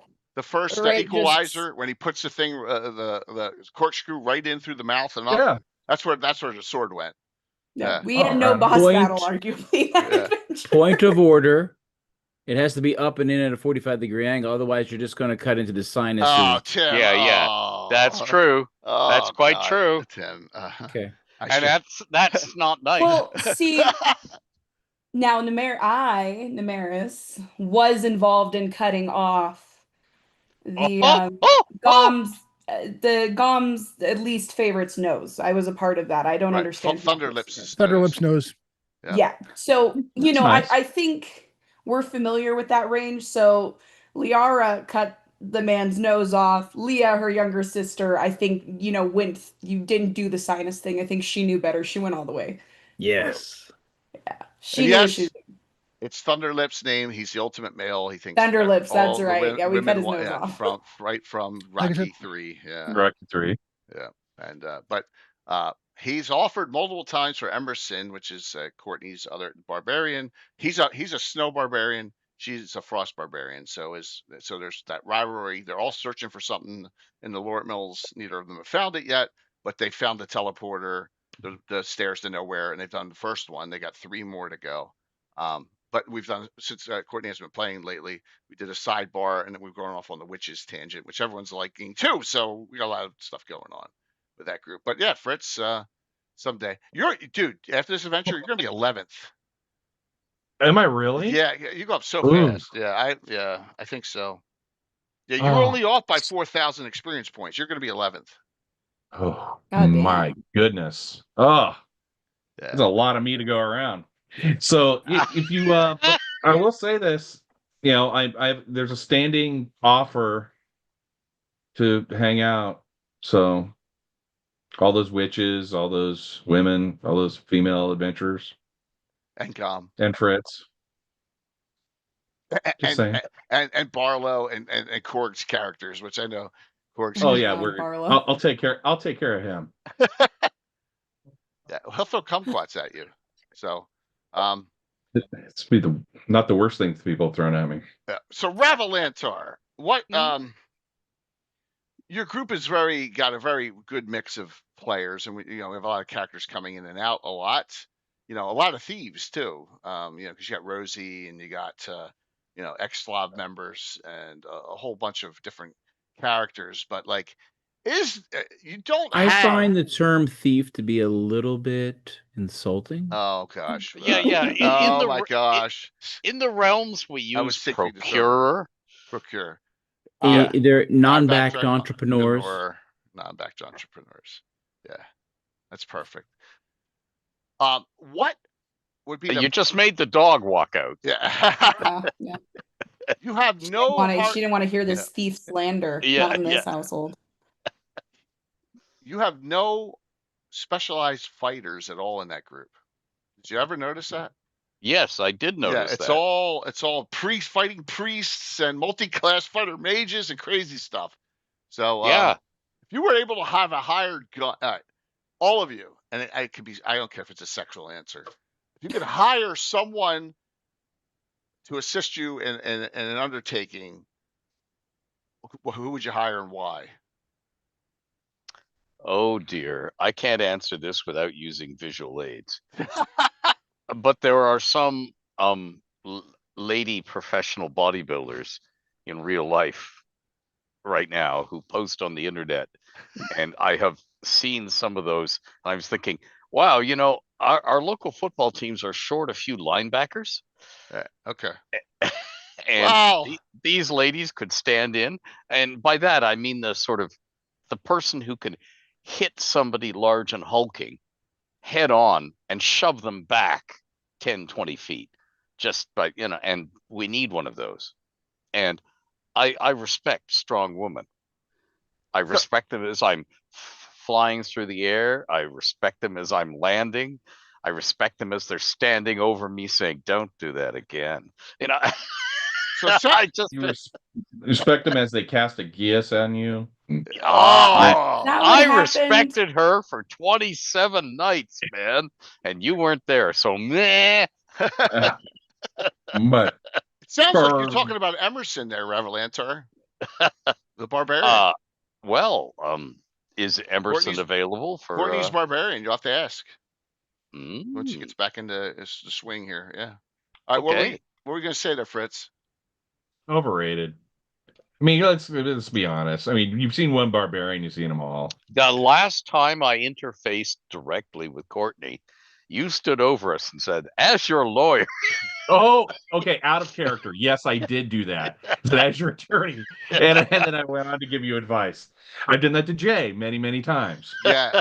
Let's just say he's kept me out of a lot of trouble at Gary Con. I give the friend rate. Yeah. Yes. Yeah. Because whatever happens at Gary Con stays at Gary Con. It's like Vegas. Yeah. It's like my I told you, Ed, that the things I have to take to the grave.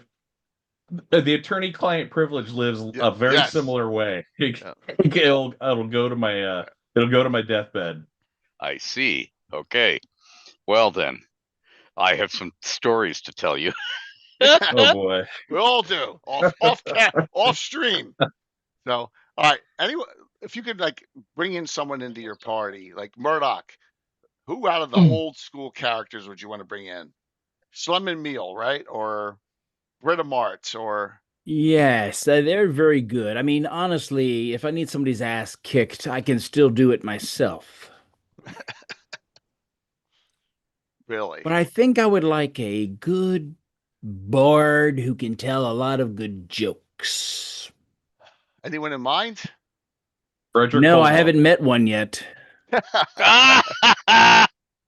Oh, he might like Barlow. Yeah. Yep, you haven't met Frederick Caldwell yet. He's a family member of ours. Yes. He's a family member? Ritalin and Frederick. Remember, you played with him. You had a Tarian. Remember? Hateful Wars. The two brothers. Yeah. Both bards. Yeah. Yeah. Yeah. That was fun. How about you, Gom? Ooh, What's your group missing? What's the witch group / barbarian group missing? I know. Soap. A competent cleric. Yeah, well, you have Quinn. Yeah. Yeah. I mean, what? Come on. That's rough. That was awesome. This is a safe space. I mean, because we have Quentin, but Quentin doesn't. Quentin's kind of like quasi. Quentin's a jack of all trades. Well, trades, yeah. We He's could ass use, at everything. What do you mean a jack of all trades? A pure cleric or a pure, a pure mage of some sort. One who would think with the proper head up here, not the other one. Right. Yeah. Well, I mean, some have both. All the males of the species use the one down there for most thinking. Not gonna lie, Gon wouldn't mind having another frontline fighter alongside him, so that he's not the leather wearing meat shields. Frees him up to beat on stuff instead of taking the beating. Well, you may have. Let's hope Well, no, she's going to be playing. If Rogue's in, she's playing her witch this week. She's playing not playing Liara. She's playing her witch. I could flip to Leah though for the week if it's needed. No. Gom would be sad without Nymeris. Oh, okay, that's fair. I don't think Gom and Leah have. No, I think the one time I played with Rob as Leah was. Yeah, Leah's Thursday. Either Durgrim or Silas, one of the two. It'll be a fun time with Leah on Thursday night. But yeah, I could do a Nymeris every time that I have had to do something with Quentin. He does something so like fucking stupid that like it's absolutely diabolical. And I'm thinking, oh, we're making progress, right? Like the three of us, and then we went into that tournament together, and then he goes, "Hey, I'm a Winchester. I'm actually really important," and then dies. And I was like, I'm gonna lose it. I'm gonna lose it on him. I'm going to. We didn't need him, very obviously, but I cannot believe the amount of stress that he has caused me personally. Oh, we could probably also use a pure tracker. Yeah, a ranger of some sort. Well, a ranger, or a scout, or something. Well, whatever classes you have there. But you see, Jay, this is all metagaming. We're now thinking as gamers, what would it be good for our party to have? Right. I wasn't. And and that's the thing. If you're just a character living in the world, these are your friends, your compatriots. True. What is that? One of the few things that Donald Rumsfeld said that I didn't want to depose him for. You go to war with the army you have, not the army you want to have. Right. And it's sort of like, that's the thing. You're going into battle with your band of brothers, and I'm saying that in a non-gender specific way. The people that you adventure with. I just try to create strife, Ed. You know that. I realize that. You are throwing us all in the same bowl and stirring. Yeah. He just wants to keep them alive longer. Well, with all due respect, it sounds like what we need around here is a lot more discipline and a lot less lollygagging and sitting around. Sergeant Billy Bubba's here. I'll get my whip. Yeah, that's what I'm saying. I thought, didn't you say I'm going to drop a 3-ton megawatt warhead? You always sound like that. I'm going to drop a 20 megaton warhead. Yeah. Oh my gosh, that's funny. Has also though. Go ahead. I guess I don't think Korg has been on one of the witch ones with us yet either. Too, is he playing Barlow or? I thought he was on the one a couple weeks ago, or no, he missed it, didn't he? No, he missed it. It was the one he had to sit out. Right. No, I don't. So I was gonna say, is he Barlow or Druid Thief? He's Barlow. Yeah. Okay. Maram's too. Yeah, and I'm not bringing on Elwyn. I'm not bringing the Fighter Necromancer on that one. Oh, sure. Yeah. No, I was just curious because I was going to say, that's a group of people that have shockingly shouldn't have made it out of. We probably arguably shouldn't have made it out of quite a few things as unscathed as we have. So, absolutely. That's the great thing about make it work. You're going to have more. You're going to have just Shadow Mage Thief, a Witch Thief, a Witch Thief, a Druid Thief, a Barbarian. And then a Ranger Mage from Narina. Narina. Yep. Yeah. Oh, that's right. All right. So we do have a Ranger. Never mind. Yeah. Maybe one more, but because of the fact that he's concerned about his friends. He sounds like a hood. Well, and Foda has quite a bit that's ranged, and then I have this new. I've got a little bit. It's not my preferred method, obviously, but like I will sit back if needed. Yeah. I prefer to backstab, but it's fine if I don't get it. You're gonna have some more spells shortly as I soon. Yeah, I was all gonna do off out of character. So I'm gonna do experience this afternoon while I'm watching some football, and my wife's in Aruba and my washing machine breaks. I'm like, what the fuck? So I'm like water everywhere. I'm like, oh my god. That screwed up this life is mischievous, Jay. I know. Now, Jay, I fail to see the problem here. If your wife is in Aruba, you can wear all of her clothes for now and go and get a new washing machine. They may give you some funny looks when you walk into the shop to buy the washing machine, fetchingly cross-dressed, but might offer a discount. Laundry shortage is over. That's one way of doing it. Yeah. If your wife's in Aruba, how'd you get your laundry done? I always do. Oh, that's wrong, Tim. Oh, wow! I was kidding. I always do it. It's not a big. I was counting down from 10 before that comment was being made. All right, just kidding. We had a rule: one has to do laundry and one has to commit to the dishes. And I will never and have not done dishes in like 10 years. So I do both. I do the laundry. Yes, I was properly disciplined by an older wife. I did it all. So did she, but I did it all. I was expected to do it all. Plus all the man things, as in the car won't start. That's your job. Mm-hmm. You know, all the outdoor work. And I get it at my workplace too. You know, I'm the only guy they've ever hired since the library opened in 1759. So whenever there's a ladder to be climbed, it's Ed, I wore a skirt today, you're climbing the ladder. I have another. So I'm waiting for audience questions, but I have another question for the party. I know what Fritz is going to answer, but I want to see the rest. You could build or purchase any one establishment or building in Altamira. What would you do? I would want the castle. Which castle? There's 3. Yeah, the big one. And guess what? There's 4 actually. 4 of those. Okay. Yeah, there's the Tower of Alana. Mm-hmm. There are 3 Cavalier/Knight castles. Mm-hmm. One is one of Tim's characters, Sir Rastus. Mm-hmm. Right, and then there's one. One that's elven, and there's one that's human. That's Elijah Winchester III. I would want the elven one, because I would want it to house all the homeless, and the elves would have put in enough gardens and growing plants and so on. But there are no homeless.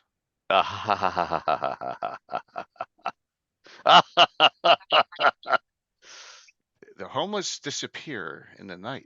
Yes. But you see, if you house all your visiting merchants in that, they think Altamira is the place to come because I get like free luxury accommodations whenever I arrive to trade. So let's go to Altamira. So then Altamira would suddenly become a huge trading center. Everybody would be rich beyond the dreams of avarice, and all because you let your visitors use the castle. See? Okay.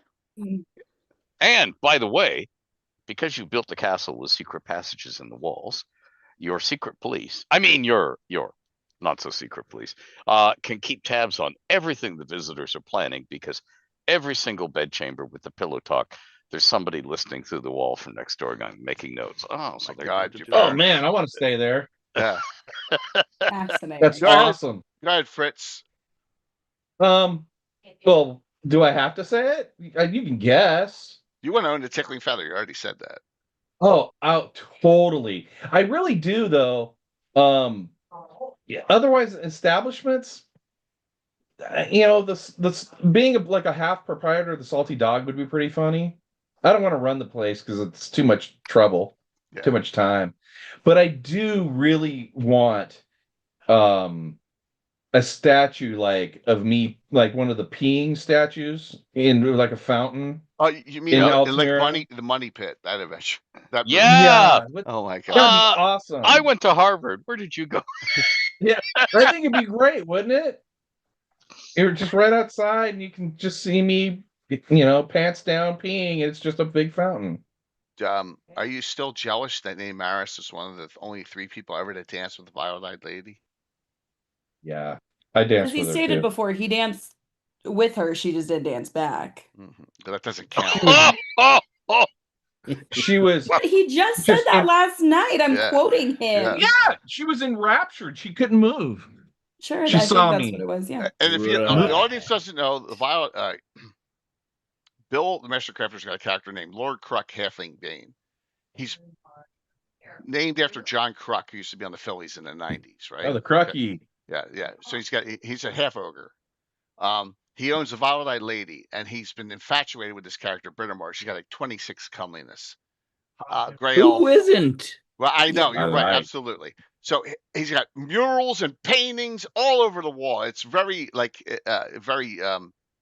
not in good taste, right? It's overdone.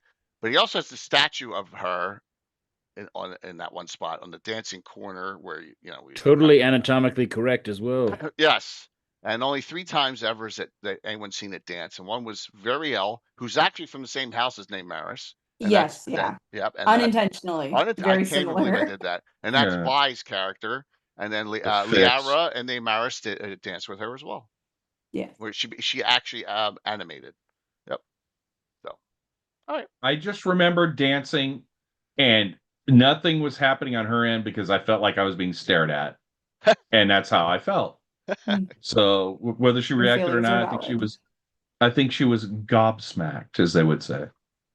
Are you saying it's like in being in the line at the urinal at a sports game where you just, the guy's behind you, you're like, oh my God. No. Oh, no, not like that. No.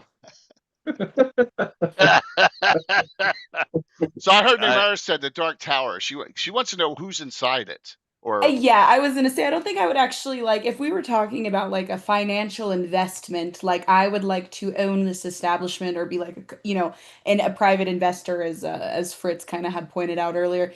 I actually think the only place that I have truly really enjoyed being at is the Violet-Eyed Lady. Better quality food, better quality drinks, better quality company. Salty dog. I think I think out of everything that I've gotten to experience in Altamira, I would go with the Violet-Eyed Lady personally. There you go. Maybe Kruk will sell it to you. Maybe. Down the road, you never know. I don't got that much money yet. Yeah, exactly. Yet. But you never know.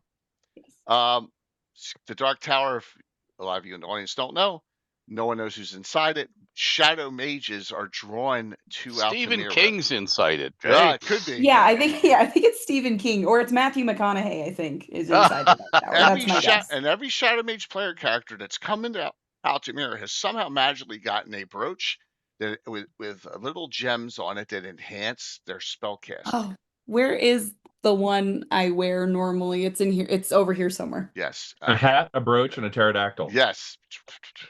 Okay, John. Well, wow, that's kinky. I look forward to the novel, the porn novel. Long-term plot arc there.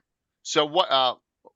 Burdock or any of the other characters and Gom or any of your characters ownership? Gom has no need of ownership of city things. Gom endures the city.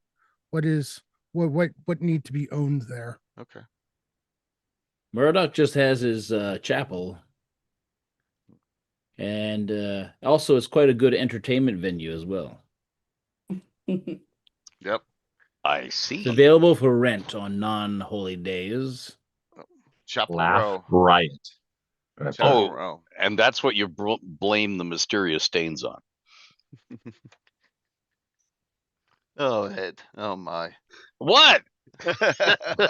Jay, I'm a world builder. I'm always thinking. I know. World building is. Everyone thinks we should. I didn't put in a joint. I don't tell you what's in the secret sauce. So there's seminar for us. Yeah, that's what makes it secret.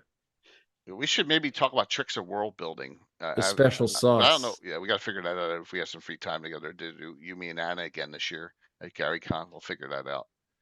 Free time. I know. What free time is there's none. Come to my room at 3 a.m.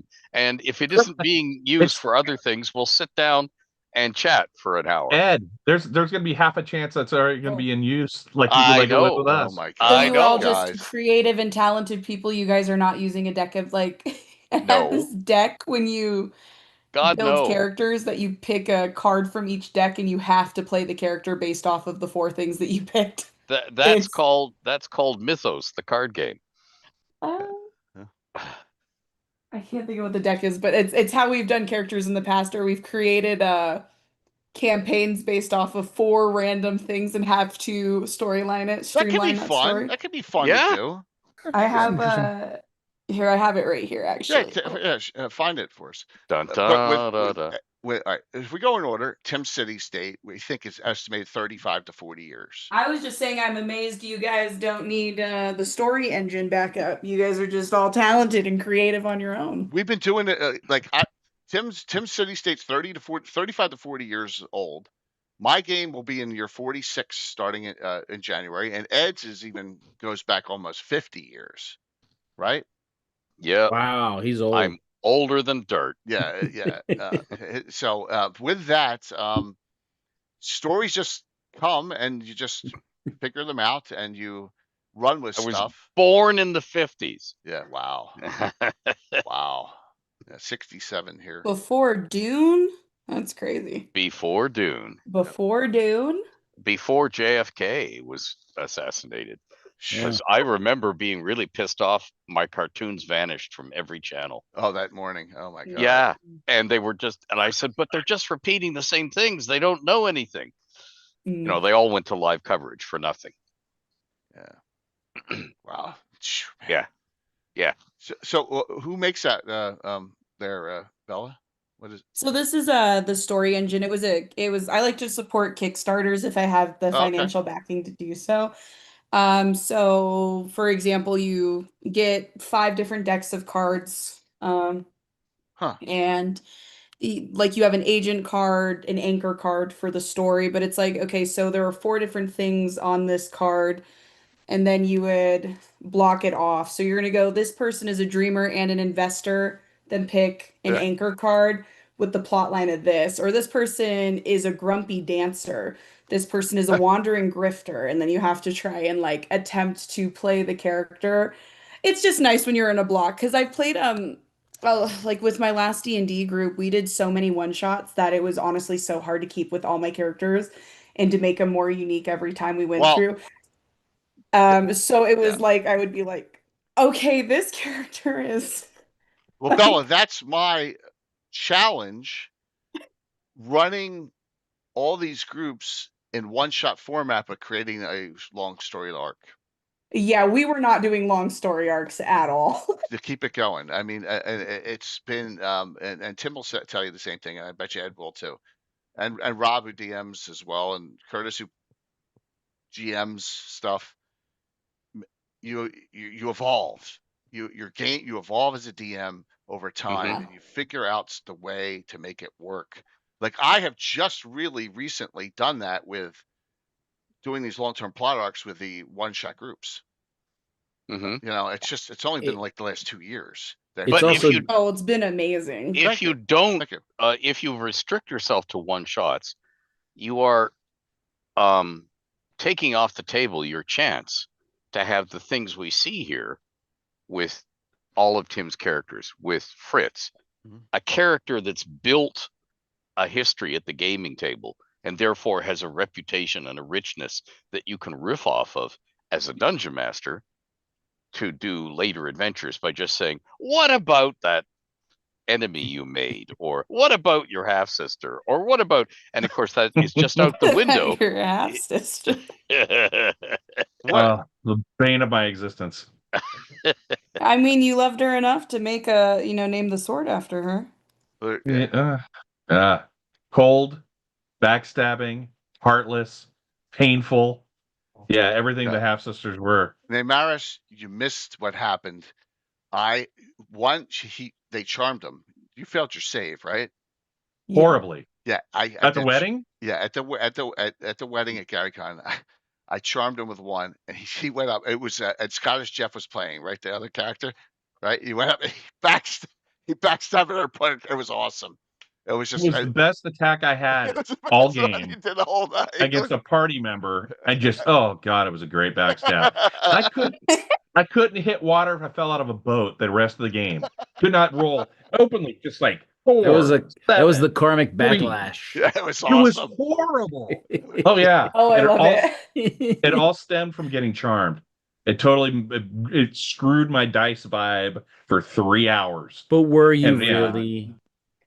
Just saying. Be honest. It was pissed. I love it. Oh, Tim, I love that. What? Yeah, he was. Were you really? All right. Audience has come up with only one great question. Anyone else from the audience, please, when I ask anything, just Greyhawk based. Let's not all see the same hands, okay? Yeah. Something new. No, I do wear pants on these streams. Yes, exactly. Although I can that see was the your question. I can see your bare knee. Yeah, I wear pants all That day. was the question. Yeah. I don't. Nor am I currently. So what? This is one thing about being a lady. Yeah. Never have to wear pants. Well. Yeah. Oh, there are so many comebacks to that, but Well, Jay, if you want me to, yeah. I was going to say, if you want me to, I could become Curtis for 5 minutes or a few minutes and give my psychological behavioral assessment of Fritz Winchester. Yes. Oh, yeah. Yes. Let's do that. Okay. We're going to ask what's your favorite plot hook line so far in what you played. Okay. That was called Drummer's question. So go ahead. Give us the psychological evaluation of him. Well, first of all, I started to play Fritz Winchester. I was thinking about this, Jay, that 22 was the first in-person Gary Con after COVID. Right. And we played... Because I think that was 23, because 22 we did Horror in the Hools. I mean, we did both parts. Yeah. And I played Fionn. And I thought Fionn was a great character. Priestess of Tritharion. Yep. Mm-hmm. Yes. So you ran 2 games in 23. One I played Compost, and one I played Fritz. And I came to the table for the game, in the Lord's Tomb. You had Fionn in hand. I said, you know what? I think I'm going to play Fritz this time. And you said, you're going to play Fritz? And I said, yeah, let's do it. Yeah. And the rest is history. Yes. So I probably play that character almost quarterly, like 4 times a year, maybe 5 times a year. Special things show up, and the way I look at it is, if with the comparison to say like Game of Thrones, when you have someone like Jon Snow, I see Fritz having same or similar like not birthright, but coming from the same circumstances. Fritz could have taken a noble path, but he's just wired a certain way. Clinically, he's probably a sociopathic narcissist, but he's fun. He doesn't have the depth of ability to really have very meaningful relationships. He's done some time. But not as much as he claims. Right. Yeah, that's true. He has trouble with the truth. He's damaged, but I think he takes the turn of people who want to adventure to become heroes. He wants to adventure because that's something he thinks he's good at, and he doesn't have a lot going for him. So this is not to say he's a character to admire or to have sympathy for, but Fritz is a fun character to play because he is, to be nice, he's mercurial. to be not so nice, he's an impulsive asshole that kind of speaks when he wants to speak and says what he wants to say. He really, I think the ultimate thing he's grounded on is he actually does care for those kids, because I think he sees those kids as something that he didn't have the benefit of a very good upbringing, so he wants to ensure they don't have the bad beats that he had. But that is what I bring to Fritz, because it is freeing. It's an alter ego that I get to play the kind of a bad scumbag now and again, that I don't think I'm at my core that type of person. Right. Listen, so I never finished psychiatry school. I'm not allowed to diagnose, but that was a wild way of just saying that Fritz has daddy issues and seeks out attention for said. It was a really complicated way of all of the, but not even a daddy issue. I mean, he's just like, he's kind of feels like he's on his own. He doesn't have the capacity or really the desire to have any meaningful relationships with people, which makes it very fun for an adventurer. He gets himself in trouble with his impulsivity, but it makes for a good time, and that's what matters. Is it? Oh, so Jay, really quick, I just went ahead and ran one out. So this would be for a sub character. If you're writing a story, your next character would be a secret admirer to the main character who wants to end an obligation involving a traumatic necklace, but in order to do this, they must reconcile with an old enemy, and then you have to run that as a part of the story. So a lot of that we've done. You know what I mean? Yeah, replace necklace. I imagine this is, like I said, it's really fun for like the one shots we would do. Yeah. But so it's like you pull each of the cards and correlate that story. So, and I think I'm afraid too, Jay, that I've horribly typecast myself in your games. What? Well, no. I mean, it's simple as playing another character. I mean, Rob. I know. Gom is I'm completely joking. different than his other characters. I'm joking. I said that to Brett. I said I might be typecast. He goes, "Oh, you totally are." Yeah. No. Because he followed up with you because you played the a-hole real well because you are one. I'm like, thanks, Brett. Yeah, that's like the old saw about Lassie was really good in this movie playing the dog. Right. Exactly. But it's fun. Lord Forth asked, what are retirement plans for the characters? I'm going to answer this for everyone. Characters rarely retire in my game because we don't go to 20th level. It's old school. You get up to 13th to 15th. Like Tim's got Leuven's what, 17th? Yes. And Fensick's 16th. Yes. And they're the two highest. Skeeve was Monty. You know, we have the Monties, but yeah, he's quasi-retirement working behind the scenes. Right, and he's 20th. Gom's idea of retirement is his weapon in his hands, his enemies before him, his friends behind him, and lamentation of the women. Yeah, so we don't, even our high level characters don't retire in the campaign. Sometimes, but a lot of them are. They kind of retire in some ways. Like, well, I mean, because I was traveling so much, it was easy to have a side job for them. So yeah, absolutely. But that's not retirement. That was real life, right? And Ravalantar would like to get to a stage where he could train other Greyhawk mages because losing Odaluk really shook him. As in, so we are that mortal, we are that easily gone. Well, the goal would be to be able to retire in the free city of Altamira, and of course Jay wouldn't allow that. There'd be endless tax. But he would then found a school and train a lot of other Greyhawk mages so that some of us might survive. And that's a long-term plot arc, being for 9th level. When I see your character's viable, a straight mage, it was viable up to 15th, 16th level. Oh, sure. And that's you said retirement plans, right? I didn't say when. Yeah, absolutely, and that's the great thing about D&D, especially old school D&D, and that's why I think. Yeah, go ahead, Tim. The best retirement is to have them die gloriously, because if you think about it, adventurers are a bunch of psychotics. Oh, there's a cave that has these creepy crawlies in it. Let's get in there. That automatically makes them psychotic. Okay. So, I mean, they're going to eventually, at some point, self-destruct or need to go and achieve something so great that they die in the undertaking, or, they fade away sadly. Who wants to play that one? No. Hey, for your true role player and storyteller, writing a 20-book saga, like, I don't know, the Foresight saga, or, just to pick one where you watch people fade away for 20 books. The knack is somehow getting people to buy it and make them bestsellers. So last question we'll tackle Quadramas is, what's been your favorite plot hook or story? It couldn't even be a one-shot story.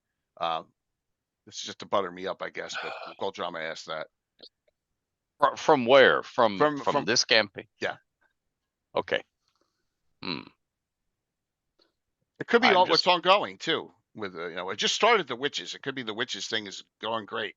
The thing that intrigues me the most is finding out more and more about the Hateful War as we come across more and more dungeons and corpses and stuff in the Lort Mills and elsewhere. Where we just go in and learn more and more about it, because it's making the Hateful Wars real to me. Instead of just 2 paragraphs in the original glossography. Bingo. Yeah, that's exactly it. Yeah. And then endless lists on people's Greyhawk websites. Oh yeah, the Hateful Wars. When this happened, okay, what is it really? Well, I don't know. That's all we got.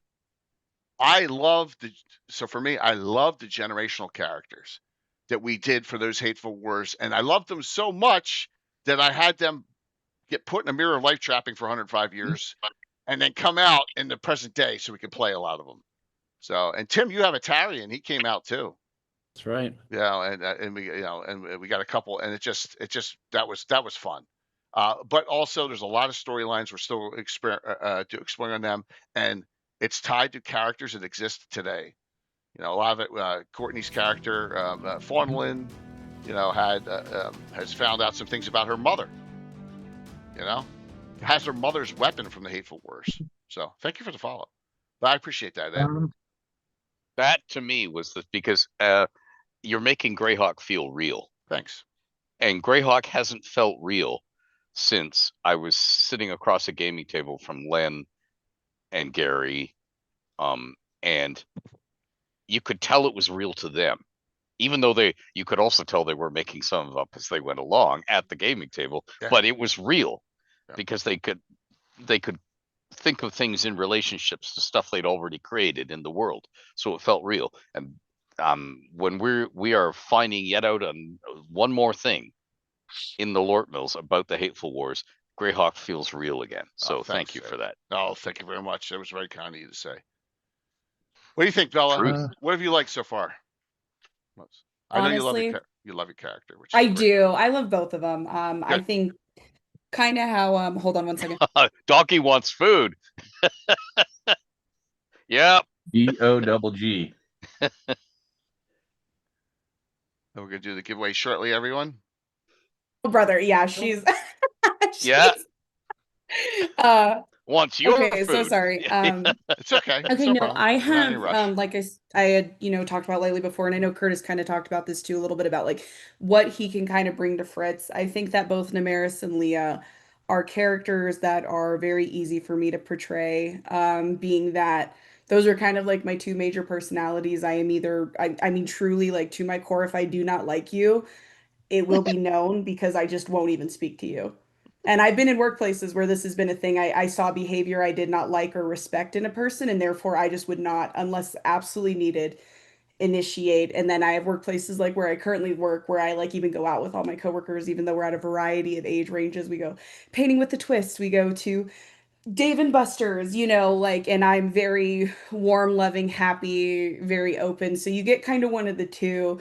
And so it's been really fun to play both of these characters because, like I said, they kind of come more easily to me, to at least portray and try and role play and have fun with everybody. But I have never gotten to play 1E or 2E. I've only played 5E. I know most people my age have probably only been exposed to 5E. But I've gotten to do a lot of like research. I've read through some of like the books that I've gotten through, like Frog God, I think, are the only books that I've gotten. So I've like gotten to read through a little bit of that, and like to just hear all of this history and Jay discuss like over 40 years of history, it dicking around doing stuff with the crown, like having fun with everybody, the streamers and the community that I've also just met from all of this. It's so much deeper than just like the story I'm getting in Altamira and the story of Namaris and Leah. Like this has opened me up to like new friendships. Like I was in Seattle for my birthday, and literally two of the girls were like, "And you didn't tell me?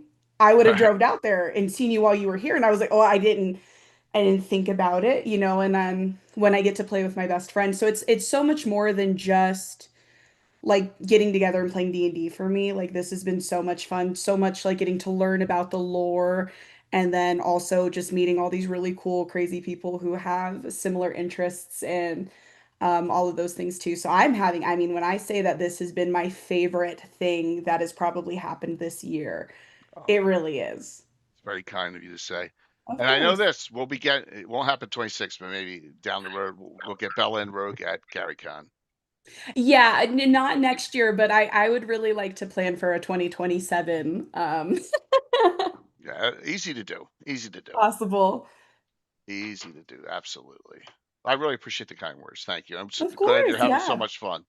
That's all it is about, getting it together and enjoying, playing with each other and enjoying the camaraderie. Tim, how about you, man?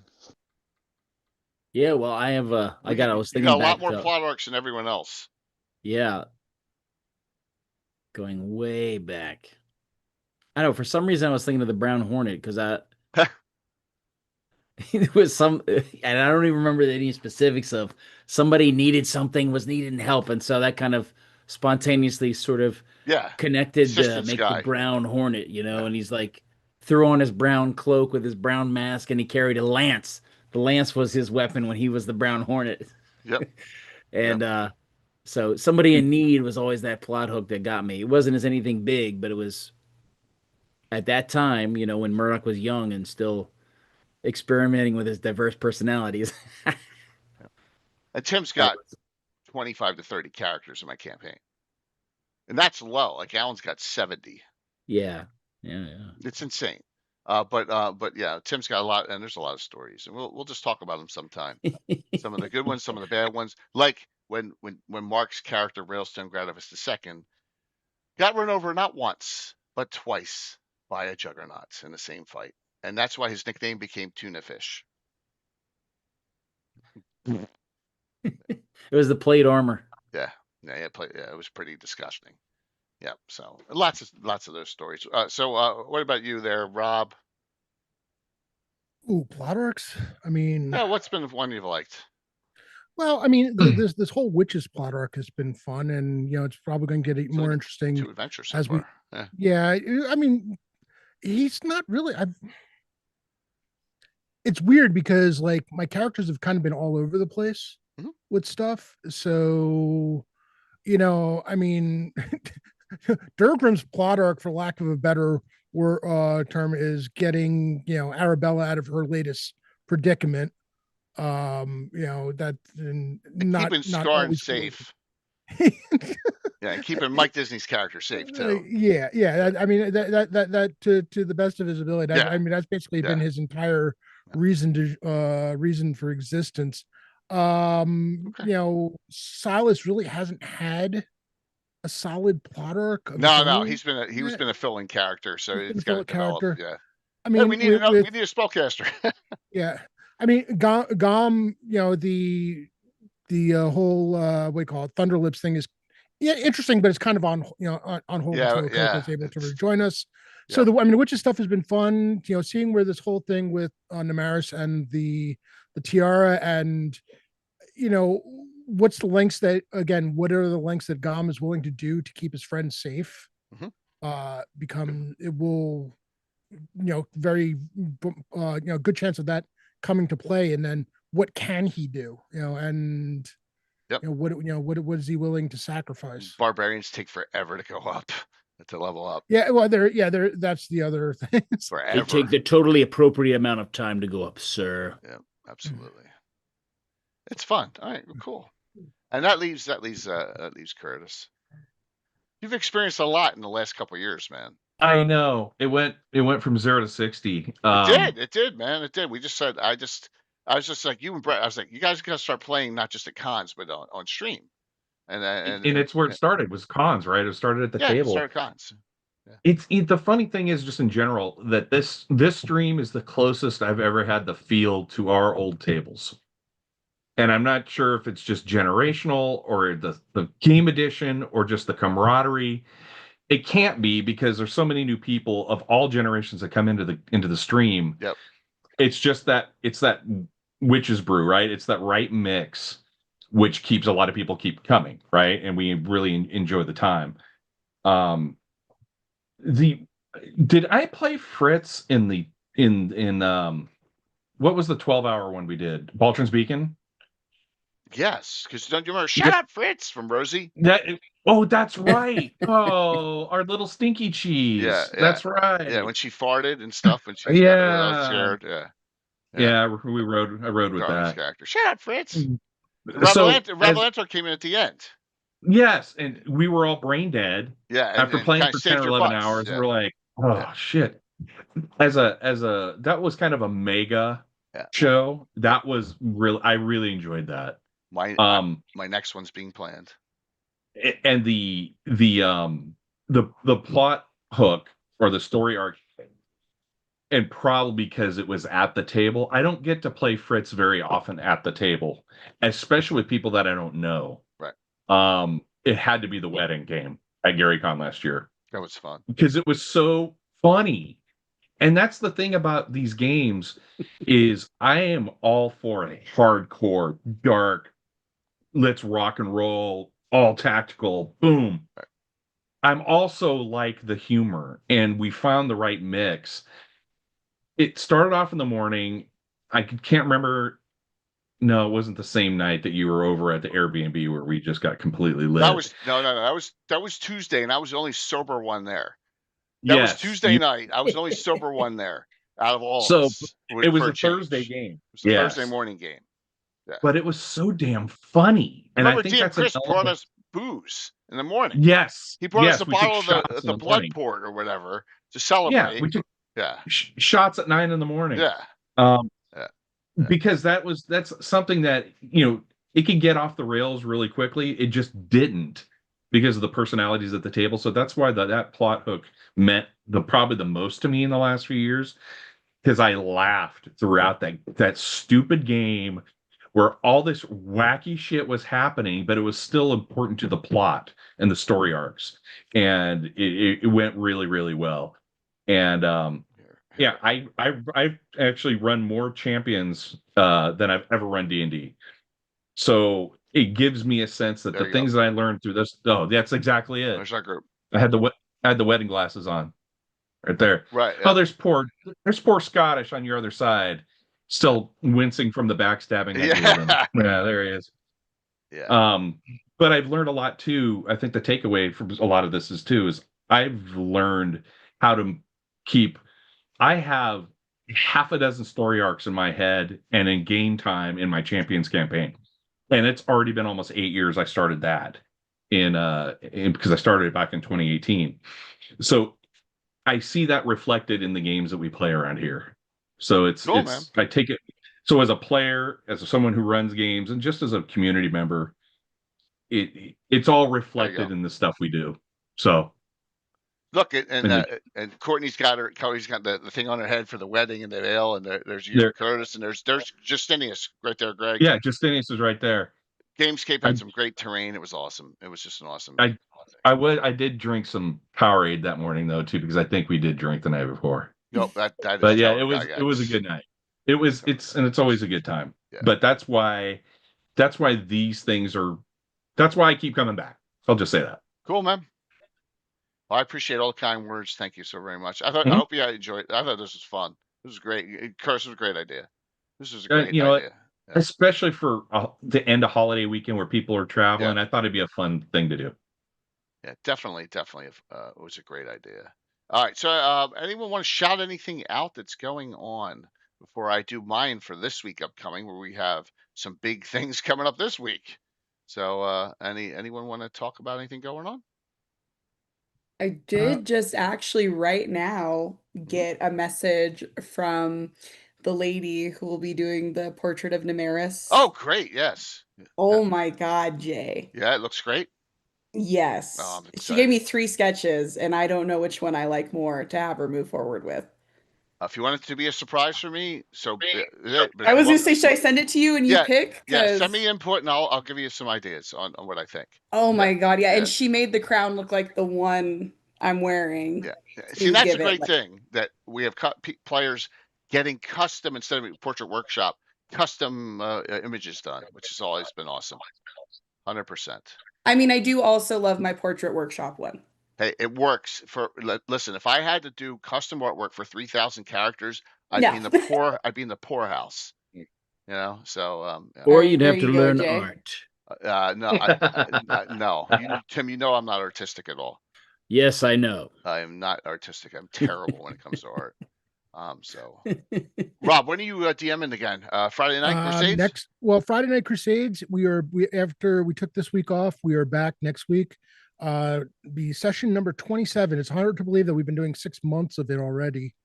That's great, man. Yeah, session 27 coming next week. And again, 8:00 p.m. in my Discord. Anyone's willing, you're more than welcome to listen in.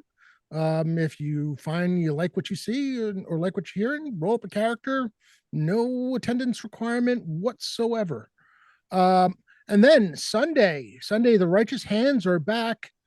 It will be little earlier start than usual next Sunday at 9:30 a.m. because we have some people with scheduling scheduling issues. So we're starting at 9:30 a.m. The probably the last Embers of Empire session of the year. No, it will be the last one of the year. Let me rephrase that. And then and then it's on to the new year and Paige and then Gary Con and all the good things. Yeah. On the fundraiser and then Gary Con and all the good things. Yeah, I haven't even started with the fundraiser yet. I'm not. I got to get with Ron Meissner at Page first to make sure we're all set to go there. Plus, well, I'll go last. Ed, you got anything you want to shout out, man? Thanks for coming on 2 nights in a row, man. I know your time. I know how busy you are. So thank you. Muted. You're muted.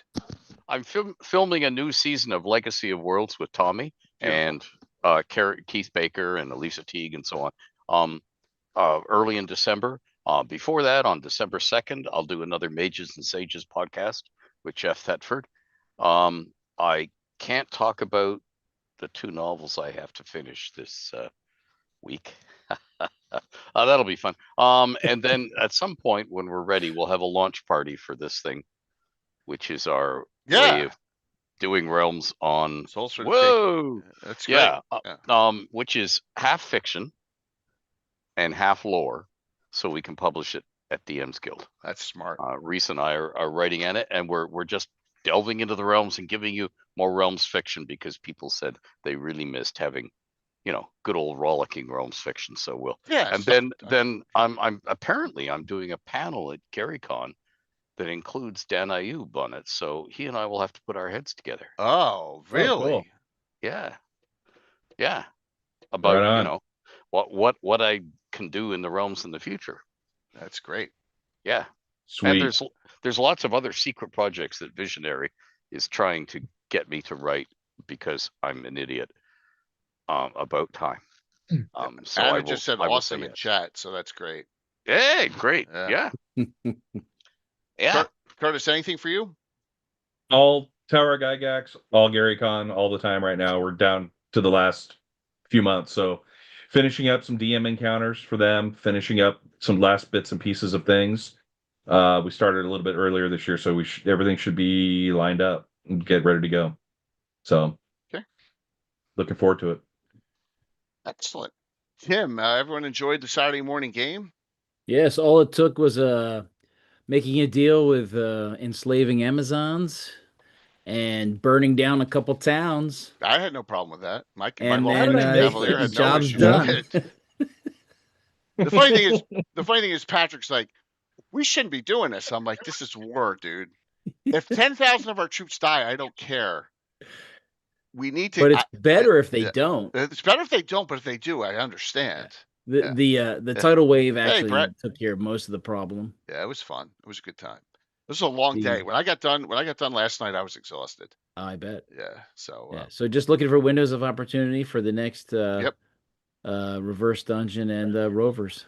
Excellent. And Bella, what's going on with you?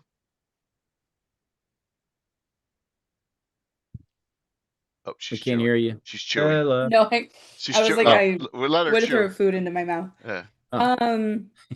Nothing too much on my end for the end of the year.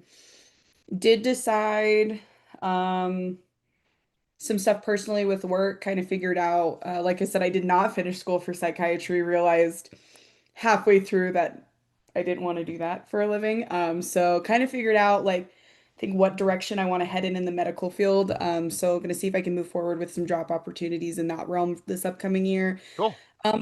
But honestly, just streaming, the cosplaying, the face paint stuff, continuing doing all of that, as well as I'm going to be saving up for a new microphone after doing the voice work. I've done some more research on Audible and some other stuff, and there's a lot of opportunities for voice acting that offer royalties and things like that. So maybe seeing if I can kind of upgrade the setup here to pursue more gaming and book related voiceover work. I appreciate you having most of your Saturdays free for our gaming. It's been great.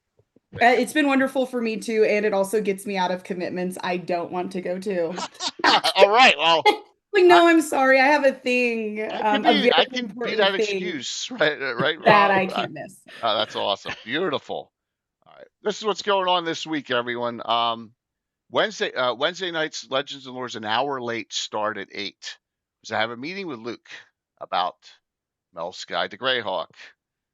So yeah, so from 6 to 8. So that'll be we'll start that. I don't have the topic yet. We've finished up all the Earth journals. So I'm thinking of Anna. I'm thinking of black bordered books that are Greyhawk. Why don't we go over Bastion of Faith? I think that would be a good one. We have never done that one. I don't think something like that maybe will be a direction we should take. That's a cool one. Yeah, I think that's what we're gonna do. Yeah, all right, there you go. See how easy that was? Woo! All right. So Thursday night, where'd the time go? 4-year partner anniversary stream. Thursday night. So we're gonna have some Theo's Heroes characters, and right now Bella and Star are in. I may add 1 or 2 others for that. All right, Thursday night, and you'll have Leandra in that one. Yeah, and so notice how he's carefully picking people so he doesn't lose his Twitch standing on the 4th year anniversary. And also, I don't want to push it too much with, I understand how busy people are, and so I keep it real. It's a work night. It's a tough night. So, but yeah, and we'll have fun with that. That's Thursday evening, and then Saturday. Oh, wait a minute. I'm trying to hit the X up here. Here we go. The name of the title: Hunted for Sport. Oof. Oh, I went to high school. Yeah, I remember that. Bella, Myriad, Star. Let's hope Rogue Chick confirms Korg and Phantom. NJ. That sounds like the most dangerous game. Yeah, it does. It's the Witch. It's continuation of the Witch, so you know where it's going. Oh yeah. Yeah, you know exactly where it's going. And then we'll but if Rogue is playing, we'll have 2 witches in the party, which would be cool. If not, I can ask Vi to come in and play Cobra, or so. We'll get a replacement with it. We'll have 6 PCs in this one. But I really love. I was hoping you'd all hunt Fritz. That's too early for Curtis on a Saturday. Oh, the fritzing process takes a little time to gear up. Yeah. Come on, man. Yeah. We don't want to. You know what, Tim? Let me just say something real quick. I get your notifications for your games 5:45 a.m. Saturday morning. You're welcome. All right, local time. Brutal. You're welcome, sir. The first charity game I played in started at 4 a.m. Yeah. I remember that. My normal wake-up time. Well, you're a military guy there, so yeah. Demented. Sick. Mad. Can I ask Tim a Murdoch question really quick before I go? Yeah. And this just might be because, not to say it's DID again with like the psychiatry emergency background that I've worked in, and kind of like Curtis discussing like the psycho analysis of characters. Really quick though, because specifically one of your characters is known as the Sober. Are all of them aware of one another, like in cases of split personality and DID, they're aware that these occurrences may happen within the same body, such as great question. One of them drinks, but is sharing the same vessel as someone who is sober. He's fully aware of all of them because his deity is Eravan Elsira, god of mischief. So he has all the different aspects of providing mischief and unusualness. And I modeled him off of Murdoch from the 18. Yes, yeah, okay, yeah, and I do recall that. But I had the only case of DID I ever had, she was both the mother and daughter, and was very aware that it was the same body. And so I was just very curious, like if one drinks, does that ruin the sobriety of the other? No, he's just putting on an act, more or less. Oh, okay. I was just curious. I was like, that's a fascinating character concept. Like, I love that. But he'll act like it through the game, and then sometimes he switches. We'll say, all right, roll a die 12. Yep. And then I'll switch it to someone. Now, Alan's got a character who's an elf who was tortured by humanoids, who's really got insanity issues. His are complete personality switches, unaware of the others. Oh yeah, see, and I was just curious because you know, it's a fascinating character that and you played them all so well. Your facial expressions, like that was really fun to watch. That's really good. Tim's family or have acting backgrounds. My dad was an English professor at a small college, and then helped produce the plays there, and so I had a lot of costume opportunities growing up. Plus, we all did Ren fairs. Yeah. I won't talk about the time that Tim cockblocked Walt and me with girls from New York University that invited us to the after party at a Ren fair. Yeah, I won't talk about that time. That's right, because I'm a paladin and I saved you from You saved me from getting a Fritz fungal infection. Yeah, right, I saved you. Hey, don't knock until you try it. Yeah, I saved you from syphilis. All of you people listening out there, what you see when the Ren Fair is open to the public, yes, nothing like that, is very different to what Ren Fairs are like when the doors close. Yes. Well, we suspect that to be true, although I stopped them from finding out. Yes. You're welcome. On the other hand, Tim, our gracious Jay could be father of 18 by now if you hadn't stopped him. Yes, I know. You're welcome as well. Again, there's at least I would have investigated half of them over in my previous career too. Yeah, let's just say I'm not as you think I'm trouble at Gary Con now. 30 years, Tim remembers me from 30 years ago. It was a little crazy. Yeah, times were different back then. Yeah, the 80s were insane. The 80s were insane. I mean, the 80s, the 60s, man. For some people, glorious. I mean, my for some people was they were insane. For others, they were simple. Yeah, 89 was the golden year. Oh my god. Early 90s were pretty good too. Yeah. For me. We used to be able to pick. Sorry, Bella. Sorry for talking like this. For the lawful good paladin, they were always good years. Yeah, I wouldn't know about the early 90s either. So we used to be able to pick up girls at bars just by doing the electric slide. Being Jay and his. Oh wow. Times were different. Times were different. Yeah, ladies had lower standards, so therefore we could flourish. Thanks, Ed. Very low standards. Yeah, thanks a lot. Yeah, it was a long. No problem. It was a long time ago. You're welcome, as Tim just said. That's right. You're welcome. Yeah, Tim probably did save us that night from something, but we'll never know. So, all right, let's do the giveaways. $25 gift certificates to Troller Games. Two of them. Exclamation point drawing to get in there. All right. And then we're going to raid into Darling like we normally do on Sundays. Eric Mona is playing in that game. It's like one of the board games. Bones is DMing. Darling looks like she's like her face is about to fall off. She looks so like it's unbelievable makeup, and so Eric Mona looks pretty good too in that. So they're playing in that game. That's why they couldn't come here. This is a good number. 5 was perfect. This is perfect for a number of characters for this. All right, here we go. I got the right button here. Thank you for all the support. We'll see you all Wednesday night, 1 hour late start for Legends and Lore.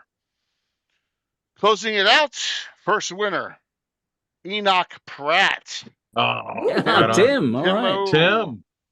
And Lex Fire. There you go. Lex Fire's not run in a long time. Good. And he's there. What's that?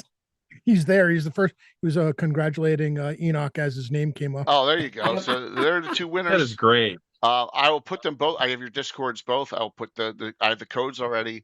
Give me 10 minutes. I'll put the codes in right away. And so we'll see you all on Wednesday. Bella, I'll get your characters to you this week as they get prepped up. And then we'll get going. No same worries. thing. And love you all. Thank you. What a great show. Great idea, dear Curtis. Thank you. Thank you for. You know what? He my has pleasure. them It was really occasionally. fun. Really enjoyed it. Yeah. And Tim, I got to get you back into a Champions game at some point too. Jay, we'll do that soon too. Yeah. Sometime. Champions is great. Fun game. So. Thanks, Anna. Are you glad you had the night off? There you go. Probably got some other things done. So I'm gonna hit the wrong button here probably. Oh, I was gonna hit the wrong button, but I didn't. So yep. All right. Oh no, the tradition. No! All right. Thank you, everybody. Yeah. It was great to see everybody. Thank you. Show. I gotta find her. Welcome to the Practical Joke. Now I have to be Fritz myself. You can do it. You can do it, Fritz. Immediately. Fritz, we'll hang Curtis at GaryCon, and you can tell me stories now that the situation has changed. Situation, they say. You can tell me stories that you couldn't tell me before. 5, 4, 3, 2, 1. Going in with almost 100. See you soon. Awesome. Woo! Yeah, nice big raid. Oh, I love her face things. I really do. Yeah, it's crazy, isn't it? I mean, you've seen mine though, Jay. Yeah, I love your stuff. That's what I was gonna say. So obviously, I'm a fan.